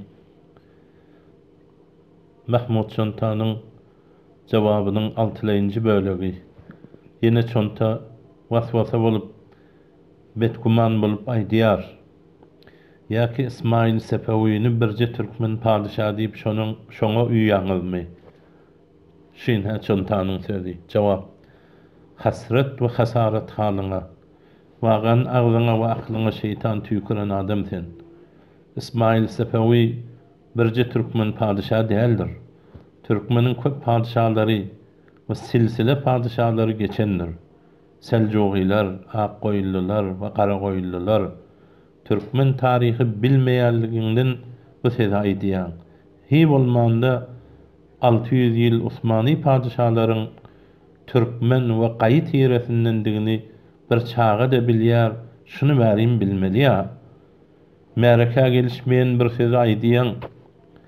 Dinde padşanyň ýüzüne düşüp petwa alynýarmy? Ya dinden düşünşün şöylemi? İsmail Sepewi ya her bir padşahy türkmenden ya gayri milletten bolsun kabile dinde metreh däldir. Fakih bolmasa din düşünjesini alynýan däldir. Fes'elu ehle zikri in kuntum la ta'lamun. Inha bilýärlerden soraň eger bilmeýän bolsaňyz. Bilmeýärmiňmi Osmany padşahlary Darul Meşihe teşkil berip Mecelle-i Ahkam Adliye adında senin Hanefi fiqhini kanun ettiler. Ya Alemgir Han Hint'te cemiyet ulema teşkil berip Fetavai Alemgiriyani düzdüler. Ey hiyalı batıldan dolan ve anı töhmet etmäge ýugurlan adam. Şu şeytani ihtimali kafir hem bir musulmanı vermez. Ya eyyühellezine amenu ijtenibu kethiran minel-zanni inne ba'del-zanni ism. Ey iman getiren adamlar, köp gumallardan özüňizi gyrak edin. Çün bäzi gumallar gunadyr. Sure-i Huceratyň 12-nji aýaty. Yine çonta galat tälim berip aýdýar: Hanefi mezhebinde ulema-i mutaqaddimilere we naçar bolanyňyzda ulema-i mutaahhirilere uýun. Şeýle çontanyň sözi. Jawap: Faqidu şey'i la yu'tihi. Zady ýok zat berbilmez. Seniň batyl tälimin oňa uýjak adam bir ýerde tapylmaz. Seniň ilimde medenläňi bildik. Ilim ýok adam kanun öwredebilmez. Haýsy kitapda aýdýar: Hanefi mezhepde mutaqaddimilere uýmaly, weli naçar bolsaň ulema-i mutaahhirilere uýmaly diýip. hiç ömründe tabakatı fukahani tahmis ya tesbih yani 5 tabaka eden ya bazı kitapta 7 tabaka formasında edilenini görmedin mi? Usulü iftani ve resmil muftileri görmedin mi? Sen her ilimleri bilyen diyen iddian nirede? Tabakat kitabını, tabakat kitaplarını görmedin mi? Hanefi mezhebin kitaplarını tabaka benli edip düşünüp beriyar. Mukaddeme-i vakaya ve şerh-i ukud-i resmil mufti ve usul-i ifta bunları görmedin mi? Mesail-i ashabina l-Hanefiye ala 3 tabakat, mesail-i usul ve mesail-i nevadir vel fetava vel vakiat. İnha resmil mufti daidi Hanefi mezhebin meseleleri 3 tabaka olar. Usul meseleleri, nevadir meseleleri, fetava, vakiat meseleleri, ey muttahi, ehli tercihlerin tercihi senin yanında kadar hurmatı yok mu? İnha usul-i iftada ukud resmil mufti daidi اعلم بأن الواجب اتباع ما ترجيحه عن أهله قد علم أو كان ظاهر الرواية ولم يرجحوا خلاف ذاك فاعلمي. Bilgin ki bir mugallide wajib bolan zat ehli tercihden tercih verilen zatın izine düşmeli. Neyinki mutakaddimilerin. Ya da zahir rivayet bolup velem yuraccihu hilafı zalika onun hilafını tercih verilmese onda zahir rivayet onda mutakaddiminin izine düşmeli. Yani mutlak mutakaddiminin izine düşmeli deyip adamları gumrah etme. Yine çonta ol öl bilen gowryny sayla bilmän, semiz bilen arryga aňşyrman, garankyda odun ýygan ýanyga dip şeýle sözleýär. Er-Rafizi in kana yasubbu şeyheyn ve yel'anuhuma fa huwa kafir. Hulasatul fetawa. Şundan naql edýär. Yani Rafizi Ebu Bekir bilen Ömer radıyallahu ta'ala anhumaga söýýän bolsa, olary lanet aýdýan bolsa, ol kafirdir diýär. İnhaşi çontanyň naql eden meselesi. Cevap: bir firga ya hatta bir adamy da kafir diýjek bolsaň, heýwara habardar bolmalydyr. Kafirlik bilen berilen fetwa iki başly naýdadyr. Ya aýdylana bolar, ya aýdana bolar. Peygamber aleyhisselam aýdy: "Eyyuma imrin qala li ahihi ya kafir, faqad ba'a biha ahaduhuma in kana kama qala ve illa raja'at aleyhi." Rawahu Muslim. Bir adam bir musulman doğanını kafir diýse, şu kafir diýen kelime ikisiniň birine gaýdar. Eger aýdany ýany bolsa ya, o aýdylan kafir bolar, wagan dinden çykan bolsa, o dinden çykman musulman bolsa da ol kelime aýdana gaýdyp, inha onuň imanyna köpür diýse, onuň özü kafir bolar. Her bir fetwada muhakkiklaryň tahqiqi kitabyna mürajaat etmelidir. Beter de tekfir meselesinde birine kafir diýmeli boljak bolsaň, hatta muhakkik İbn Humam aýdýar, furuq fiqtaqy elfaz küfürler bilen fetwa berilmez.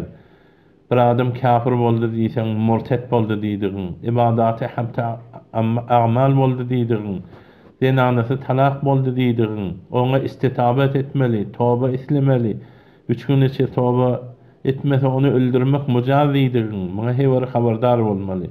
Allame İbn Nucaym Bahr Rayiq'ta aýdýar: "Vellezî taharrara ennehu la yufta bi tekfir muslimin emkana hamlu kelamihi ala mahmalin hasan ve kana fi kufrihi ihtilaf ve lew rawayatan zayıfa.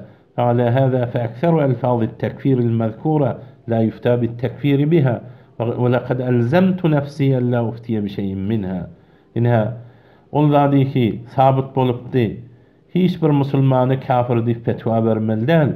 Eger şol bir musulmanyň sözüni bir ýagşa ýorup bolsa, ya şonuň aýdan sözünde kafir diýip fetwa bermeklikde ihtilaf bolsa, hatta bir zayıf rivayetde bolsa, mujtehidler inha ihtilafy nazar eden bolsa, ondan soň oňa fetwa bermelidir kafir diýip. Onuň üçin elfaz-ı tekfirleri ki furuq fiqde kän gelýär, olary bir adam aýdany bilen, oň bilen adam aýdan adamy kafir diýip bermelidir. İbn Nucaym aýdýar: "Men özüme heýwara öz nefsime mulzem etdim. Mäkem özümi saklayan hiç ol elfazı tekfirle bilen bir adama kafir diýip fetwa bermeýän. Bahr Raýygyň 5-nji jildi 129-njy sepesi. Ya muhakkik İbn Abidin Şami rahimehullah aleyhinin rahmetullah aleyhinin Tenbihil Wulati vel Hukam ala ahkam şatim hayrul enbiya ev ahad ashabihil kiram aleyhi ve aleyhimus salatu vesselam şu mecmuat resailinin içinde bir risale ayaşını da bir bakmadın mı sen?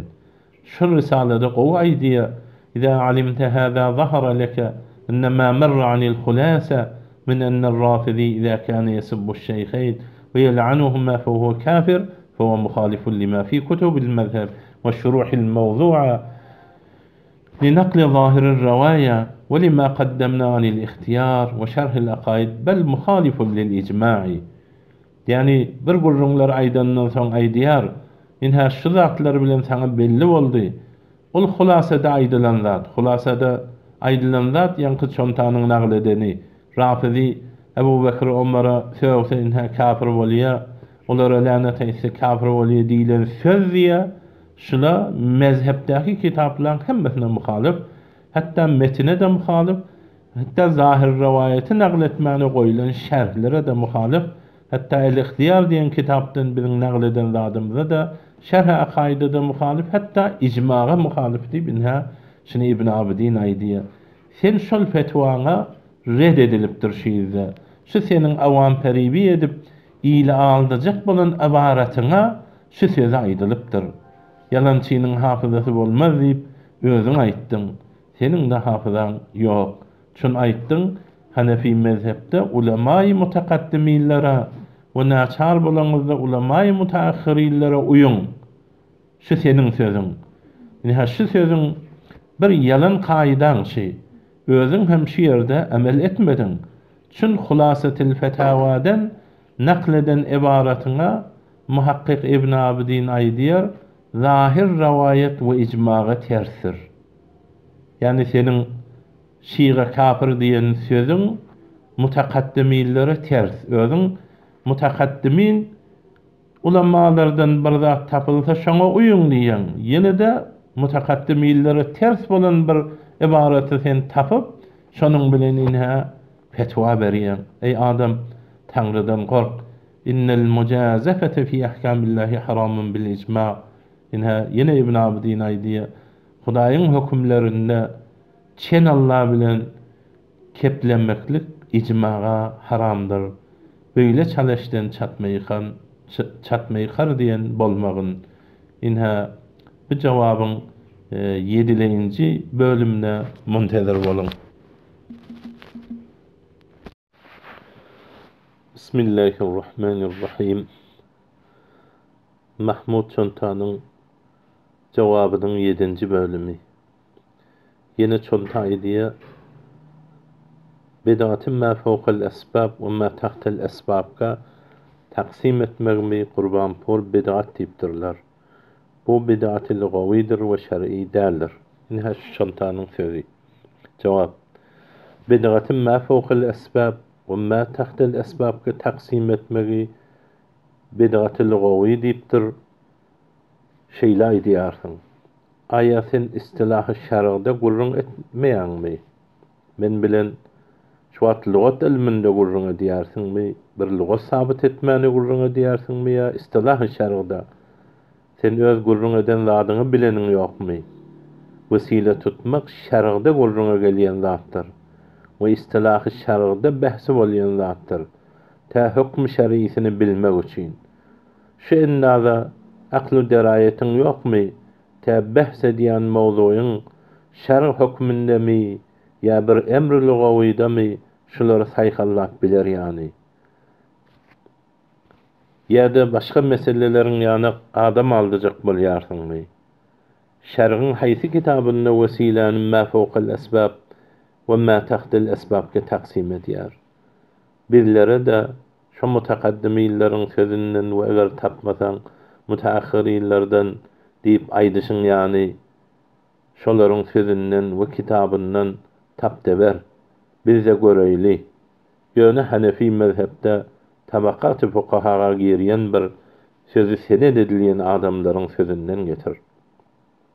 Inha senin bular lugawidir diýip ma fawqal esbab ve ma tahtal esbabga taksim etmek lugawidir diyen gurruğun batıllığı sabit bolýar. Yine çonta cehli murakkabinden kepleýär, öz bilmänini bilmeýär. In her şeyle aýdýar. Hazreti Katadanyň gözünün gowy bolmagy ma fawqal esbabdan sanapdyr. Bu musulman doganmyz özüni ähli ilmi mutabahhirden sanapdyr da, ýöne o kişide ilm atlygat ýok eken, hatda ki lugat ilminden hem bihabar eken. Vesile ve şefaat ve keramet Katadanyň gözünün gowy bolmagy Muhammed sallallahu aleyhi ve sellem'in mucizesidir. Gurbanpur doganmyzyň pi harfini kaf harfine urilse ýaxşy bolardy. Inaş çontanyň bi edebana aýdan sözleri. Jawap: Ey biçare muttaqi, vesile ve şefaat ve keramet bulardan şerh istilahynda gurrun bolýar. Ne lugatda? Biz sen bilen lugat ilminde bahs etmeýäris. Hazreti Katadanyň gözünün gowy bolmagy, mucize bolmagy, tevessül ma fawqal esbabdan bolmagyna ters däldir we munafatlygy ýokdur. Qaýda haýsiýetleri aňlamany, hemme şerh istilahyndaky kelimeleri lugat bilen gatışdyrýan akla aýnan ajiz sen. Jawap tapman ýerinde müşagaba, mugalata sefsete edip asly mawzugy başga çaňtolany garyşdyryp goýberýärsiň. Gurruňyň sadasy Hazreti Katada göze akyp peýgamberden gözünün gutulmagyny islemegi aya vesile ma fawqal esbab dälmi? Şoňa ýok diýsen, taryhy sahabada sabit bolan bir hagygata muanid we ters adamsyň. Eger ýok, Hazreti Katadanyň peýgambere gelip gözünün gowy bolmagyny islemegi inha vesile ma fawqal esbab diýsen, şoňa vesile tutmak ma fawqal esbab diýilýär. Akan göz esbab-ı adi bilen talim etmekden ýokarydyr. Pes gurrun şu ýerde gutarýar.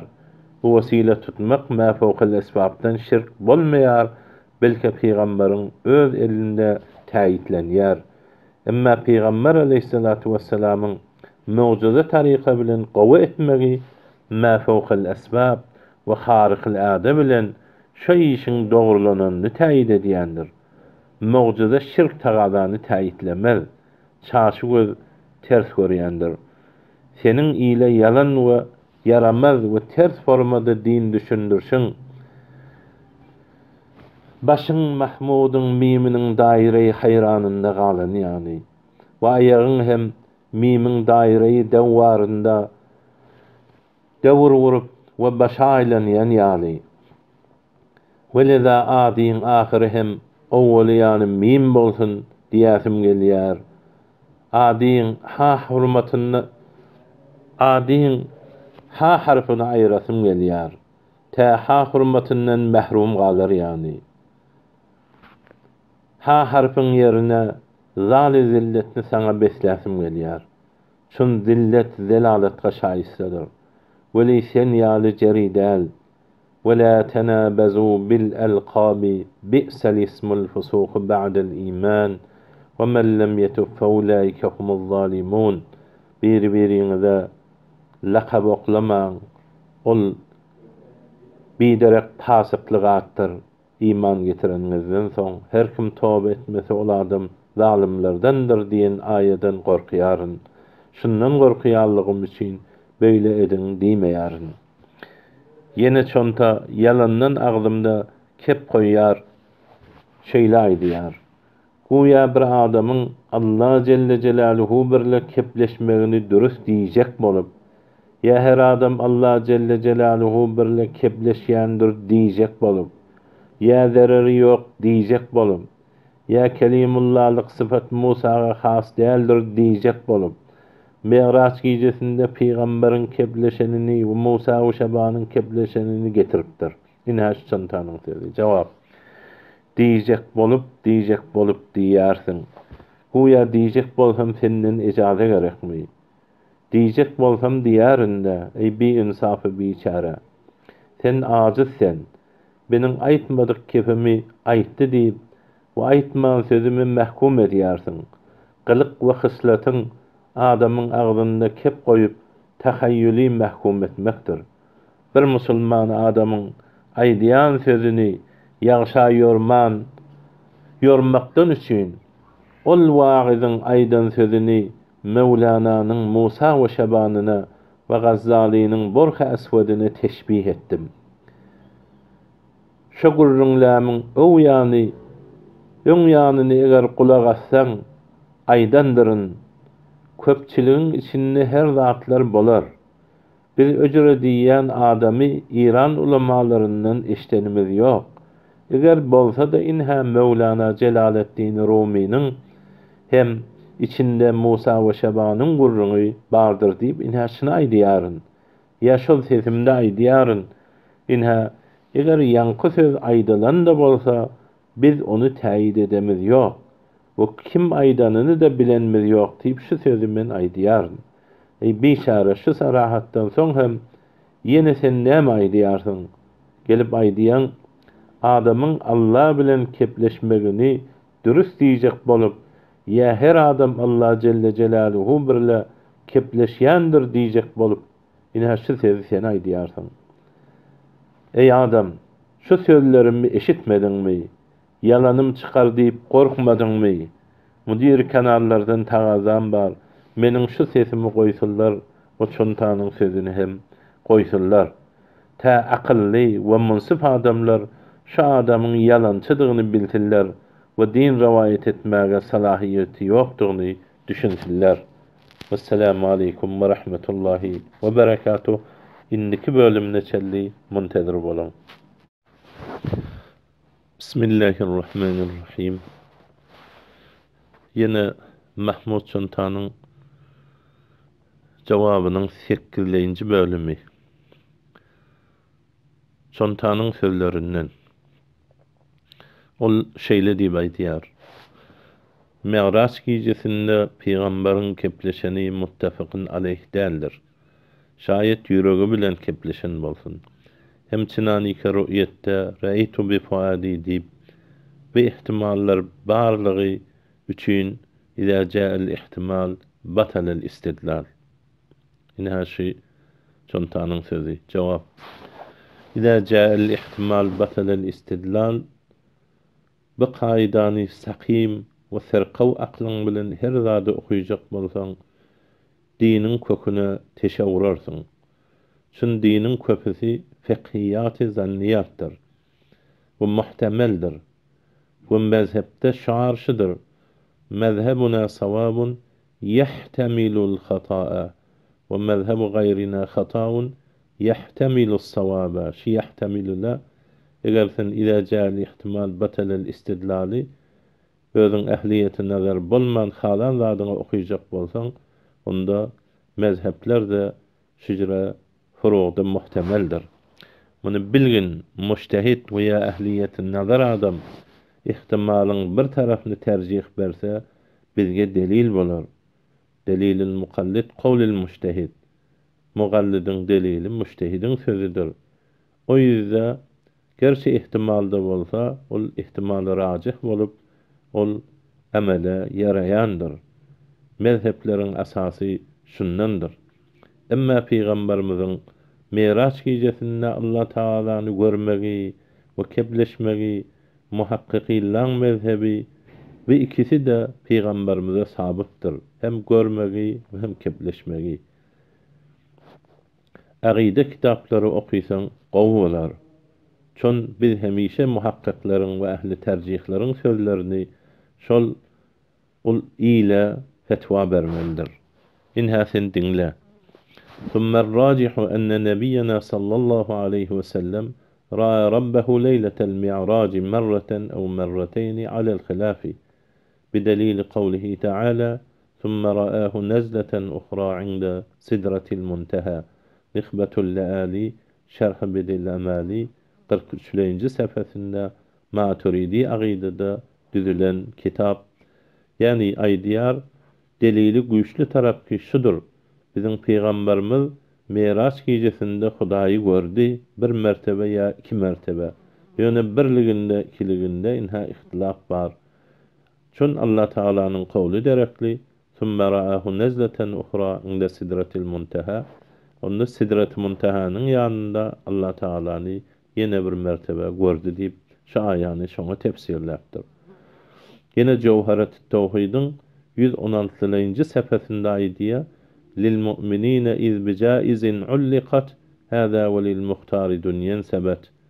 Yani müminler için Allah Taala'nı görmeklik sabittir.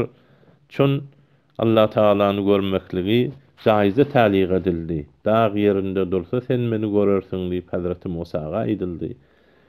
Inha muhtar kawla wara we lil muhtari dunyen sebet. Hatta muhtar kawla wara dünýäde de ruýet sabit boldy. Yine de Tuhfetul Murid Şerh Cevheretü't Tevhid'de 118-nji sepetinde inha gelýär. والراجح عند أكثر العلماء أنه رأى ربه سبحانه وتعالى بعيني رأسه وهما في محلهما. Yani güýçli delil şu tarafadır ki köpürak ulemalarının nazary Peygamber aleyhissalatu vesselam öz gözü bilen kellesindäki iki gözü bilen Hudaý Taala'ny gördü. Yine de Tefsir-ül Bahrül Medid'de Sure-i Şura'nın 6-njy aýatynyň tefsirinde gelýär: "Vellezî aleyhi cumhurul muhakkikin enne nebiyyena aleyhissalatu vesselam ra'a rabbahu leyletel mi'raci ve kellemehu muşafahatan ve aleyhi hamalel Beydavi kavlehu Teala illa vahyen li'annel vahye huvel kelamul hafi el-mudrak bisur'a a'ammu min en yekuna muşafahatan ew gayriha." Yani muhakkiklerin köpüräginiň mezhebi şudur ki Peygamber aleyhissalatu vesselam Hudaý tebareke ve Taala'ny Mi'raç gecesi gördü de we hem agyz bagyz kepleşdi. Allame Beyzawi de öz tefsirinde illa wahyeni şuna tefsirledi. Yine tefsiri El-Mezheri'de Qazi Senaullah Fani Fati rahimehullah aýdýar, Sure-i Şura'nın 51-nji aýatynda والمراد ها هنا كلاما خفيا غير مركب من حروف مقطعة متعاقبة يلقيه تعالى في قلب النبي صلى الله عليه وسلم في المنام أو اليقظة ويعبر عنه بالإلهام وهو تعم المشافهة به كما روي في حديث المعراج. Yani illa vahyenden manzur bir yuwaş sözdür. Allah Taala'dan bolan suratında beşerin kiyanak bu tike harflerden mürekkep däldir. Allah Taala Peygamberin galbyna okuda da oklaýar vahyini, o ýolukda da oklaýar, oňa ilham da diýip tabir edilýär. Bir şefahi yani agyz bagyz keplemeklige de am bolýar vahy. Hemçinani ki Meraçyň hadisinde rivayet bolan ýerinde vahy şu müşafahat yani agyz bagyz kepleşmeklik manysynda diýip inha Meraç gecesinde Peygamber aleyhissalatu vesselam'ın agyz bagyz kepleşenligini aýdypdyr. Yine de Tefsir Beyzawi'nin muhim şerhi Şeyhzadi Hanefi Tefsir Beyzawi'nin 4-nji jildinde inha 409-njy sepetinde Sure-i Wen-Necm'de aýdýar: "Ve zehebe cemaatun kesira ila ennel mer'i huvallahu Teala ve ennehu aleyhissalatu vesselam ra'a rabbahu." Köp adamlar ulemalardan gittiler. Miraç gecesinde görülen Allah Tebareke ve Taala'nın özü. Yani Peygamber Aleyhissalatu vesselam Allah Tebareke ve Taala'nı gördü. Yine de Şeyh Sadi Rumi aýdýar: "Kavluhu ve huve ma ya'mul muşafahata bihi ey teklimullahi el-beşara bihada'l kelamil hafi yecuz en yekuna ben yushahidahu el-beşar ويواجهه كما روي أنه عليه الصلاة والسلام حين عرج به إلى السماء دنا فتدلى فكان قاب قوسين أو أدنى فأوحى إلى عبده ما أوحى أي أنه عليه الصلاة والسلام شاهد ربه وسمع كلامه مشافهة. روي عن ابن عباس رضي الله تعالى عنهما أنه قال رسول الله صلى الله عليه وسلم في قصة الإسراء: فارقني جبريل فانقطعت الأصوات عني فسمعت كلام ربي وهو يقول: ليهدأ روعك يا محمد أدنو وفي حديث أنس نحو منه قال ومن سمع صريف الأقلام كيف يستحيل في حقه أو يبعد سماع الكلام. يعني أي ديار الله مي بيزاوينن ما يعم المشافهة دين سözü yani Allah Taala'nın beşer bilen kepleşmekligi şu vahiy zat bilen vahiy bilen şu kelamı hafi bilen ol doğru bolýar. Beşer Allah Taala'ny görüp inha Allah Taala bilen kepleşmeklige Allah Taala müşahede edip de kepleşmeklige de am. Hemçinaniki Peygamber Aleyhissalatu vesselam asmana çıkarılan wagtynda Miraç gecesinde Allah Tebaraka ve Teala yakin bolup inha Hudaý Tebaraka ve Teala şol Hazreti Muhammed sallallahu aleyhi ve selleme vahyeden zatlaryny vahy etdi. Şahada Rabbuhu Hudaýyny görüp ve şonun kelamyny ağız bağız eşitdi. Hemçinaniki Hazreti İbn Abbas radıyallahu taala anhu kıssa-i Miraç'ı inha rivayet edilen aýdýar. Peygamber aleyhisselam aýdypdyr. Cibril bir ýerde menden aýrylşdy. O ýerden geçibilmedi. Ondan aňyrda sesler kesildi. Hudaý Tebaraka ve Taala'nın sözüni eşitdim. Yani mustaqim eşitdim.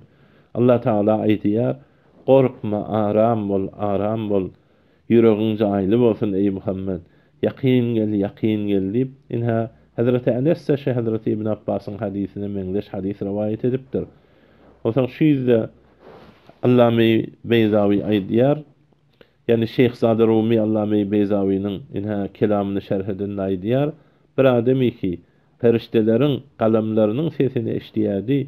Ol adama näjere mahal bolsun ya baýit bolsun Allah Taala'nın sözünü eşitmeklik. Yine de Feyzul Bari Şerh Sahih-i Buhari'de Enver Şahi Keşmiri'nin Sahih-i Buhari'den şerhinde aýdýar: "Ve-sawabu indena ennehu sallallahu aleyhi ve sellem ra'a rabbahu leyletel mi'raci." İnha doğru zat bizim yanımızda Peygamber aleyhissalatu vesselam öz Rabbini, Hudaý Taala'ny Miraç gecesinde verdi. Ya yine de Allame Suyuti El-İsra ve'l-Mi'raç diýen kitabynda aýdýar: "التاسعة عشرة اختلف هل رأى النبي صلى الله عليه وسلم ربه ليلة المعراج على قولين مشهورين فأثبت ذلك ابن عباس وطائفة وأنكرته عائشة والصحيح ثبوتها." Yani 19. mesele diye bir mesele mawzu beyan etip gelende ulamalar ihtilaf boldular. Aya Peygamber aleyhissalatu vesselam Miraç gecesinde Allah Taala'ny gördümi ya görmedimi? İki tane meşhur kavl var.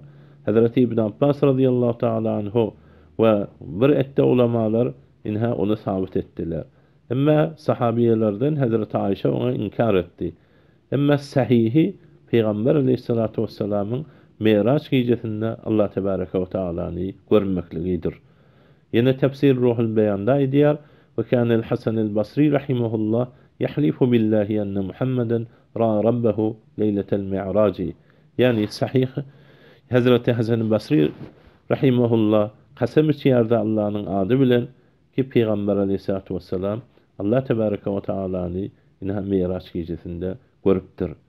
Senindi aya şu muhakkikillerin aydın sözüne ve ehli tercihlerin tercihatyna ihtimal ve ihtimalda batıl diýip şeýle jogap berýärsiňmi? Yani şeýle düşünýärsiňmi? Yine çontay diýär Qurbapur Eşref Ali Tanevi ve Mevlevi Yusuf Nebahani ve Gazali Şafii'den at tutup senin ilmin olaryň ilminden köpmidir? Köpmi diýipdirler. Diýuben ulamalarynyň ilmi we amali bizinkiden aýry däldir. Biz hem Diýuben we Buhara ulamalarynyň okuyan we olaryň şagirdlerinden. Inha çontanyň sözü. Jawap: Senin bu kefin meniň aýdan sözüme jawap diýip aýdypsyň. Ey eşidýän adamlar, aya şu meniň sözüme jawapmy? Ya awam peribi il aldamakmy? Men makalasyna beren jawabymda şöyle aýdypdym: İstimdad we medet talep etmegi şirk bilipdirsiň. Aya senin ilmin İmam Rabbani'nin ilminden ýokarymy? İmam Rabbani mektubatynda medet we istimdady dogry diýär. Ve Yusuf Nebahani'nin ve Eşref Ali Tahanevi'nin ve Muhacir Mekki'nin ilminden ýokarrakmy? Çün bular istimdady we mededi dogry bilýärler. Ine haşim meniň ol aýdan sözüm. Şonuň makalasyny beren jogabym. Aya seniň şu ýanky aýdan sözüň meniň şu sözüme jogap bolýarmy? Diýubend ulamalarynyň ilmi we amali senkiden aýry bolmasa, bu Diýubend we Buhara ulamalарyndan okuyan we şolaryň şägirdleri bolsaň, näme maňa jogap bermeýär? Meniň jogabym şudur. Şular seniň Diýubend ulamalaryň başdaklary. Şolar istimdad edipdirler ki sana bir migdaryny nagletdim. Sen aýtmaly, men hem şolary kabul etýärin we istimdad dogrudur diýip. Ya da aýtmaly, men olary kabul etmeýärin. Men ýolumy ýitirdim. Emma sen başga wadilere girýän we ýgfal we awam peribi bilen geçýän bu gurruňy başga ýollara sowdurýan. Ýene şonta özü fetwa berýär we aýdýar. Men sizleriň we Nur Muhammed Telaýynyň aýbyny açmagym İslam şeriatynda dürüstdür. Çün bid'ati fasykdyr. Bu fasyklaryň gıýbatyny etmek dürüstdür. Bu İslam şeriatynda fasykyň aýbyny açmak dürüstdür we sawaplydyr. Şu çontanyň sözi. Jogap. İftiyat we özüň fetwalanmak haramdyr. Öz täwiliň we wehmiyatdan ýasan sogra kubralaryň bilen Nur Muhammed Telaýyny mubtada bilip bid'ati fasyk we fasygyň gıýbatyny etmek we aýbyny açmak dürüstdür we sawapdyr diýärsiň. Sawabyň ýoly gutardymy? Sawabyň ýoly bir ulakan ulamany şeýle kemsitmeklige galdymy? Bir şeytan sypatlykda sawap bolmaz. Ey akabirlerine mukabir bolan bişara. Her kim sizlere bid'ati diýip aýtýar. Ine galat we şeriatda ýok we bid'ati sözlerinden äşkar bolup dur. Şu jogaplar bilen kimiň bid'ati we awam peripdigi belli bolan bolsa gerek. Ýene şonta aýdýar, bid'ati bolmasa özüni satan diýärsiňizmi? Jogap. Siz ýani bid'atilere şaýat aýdylýan bolsun.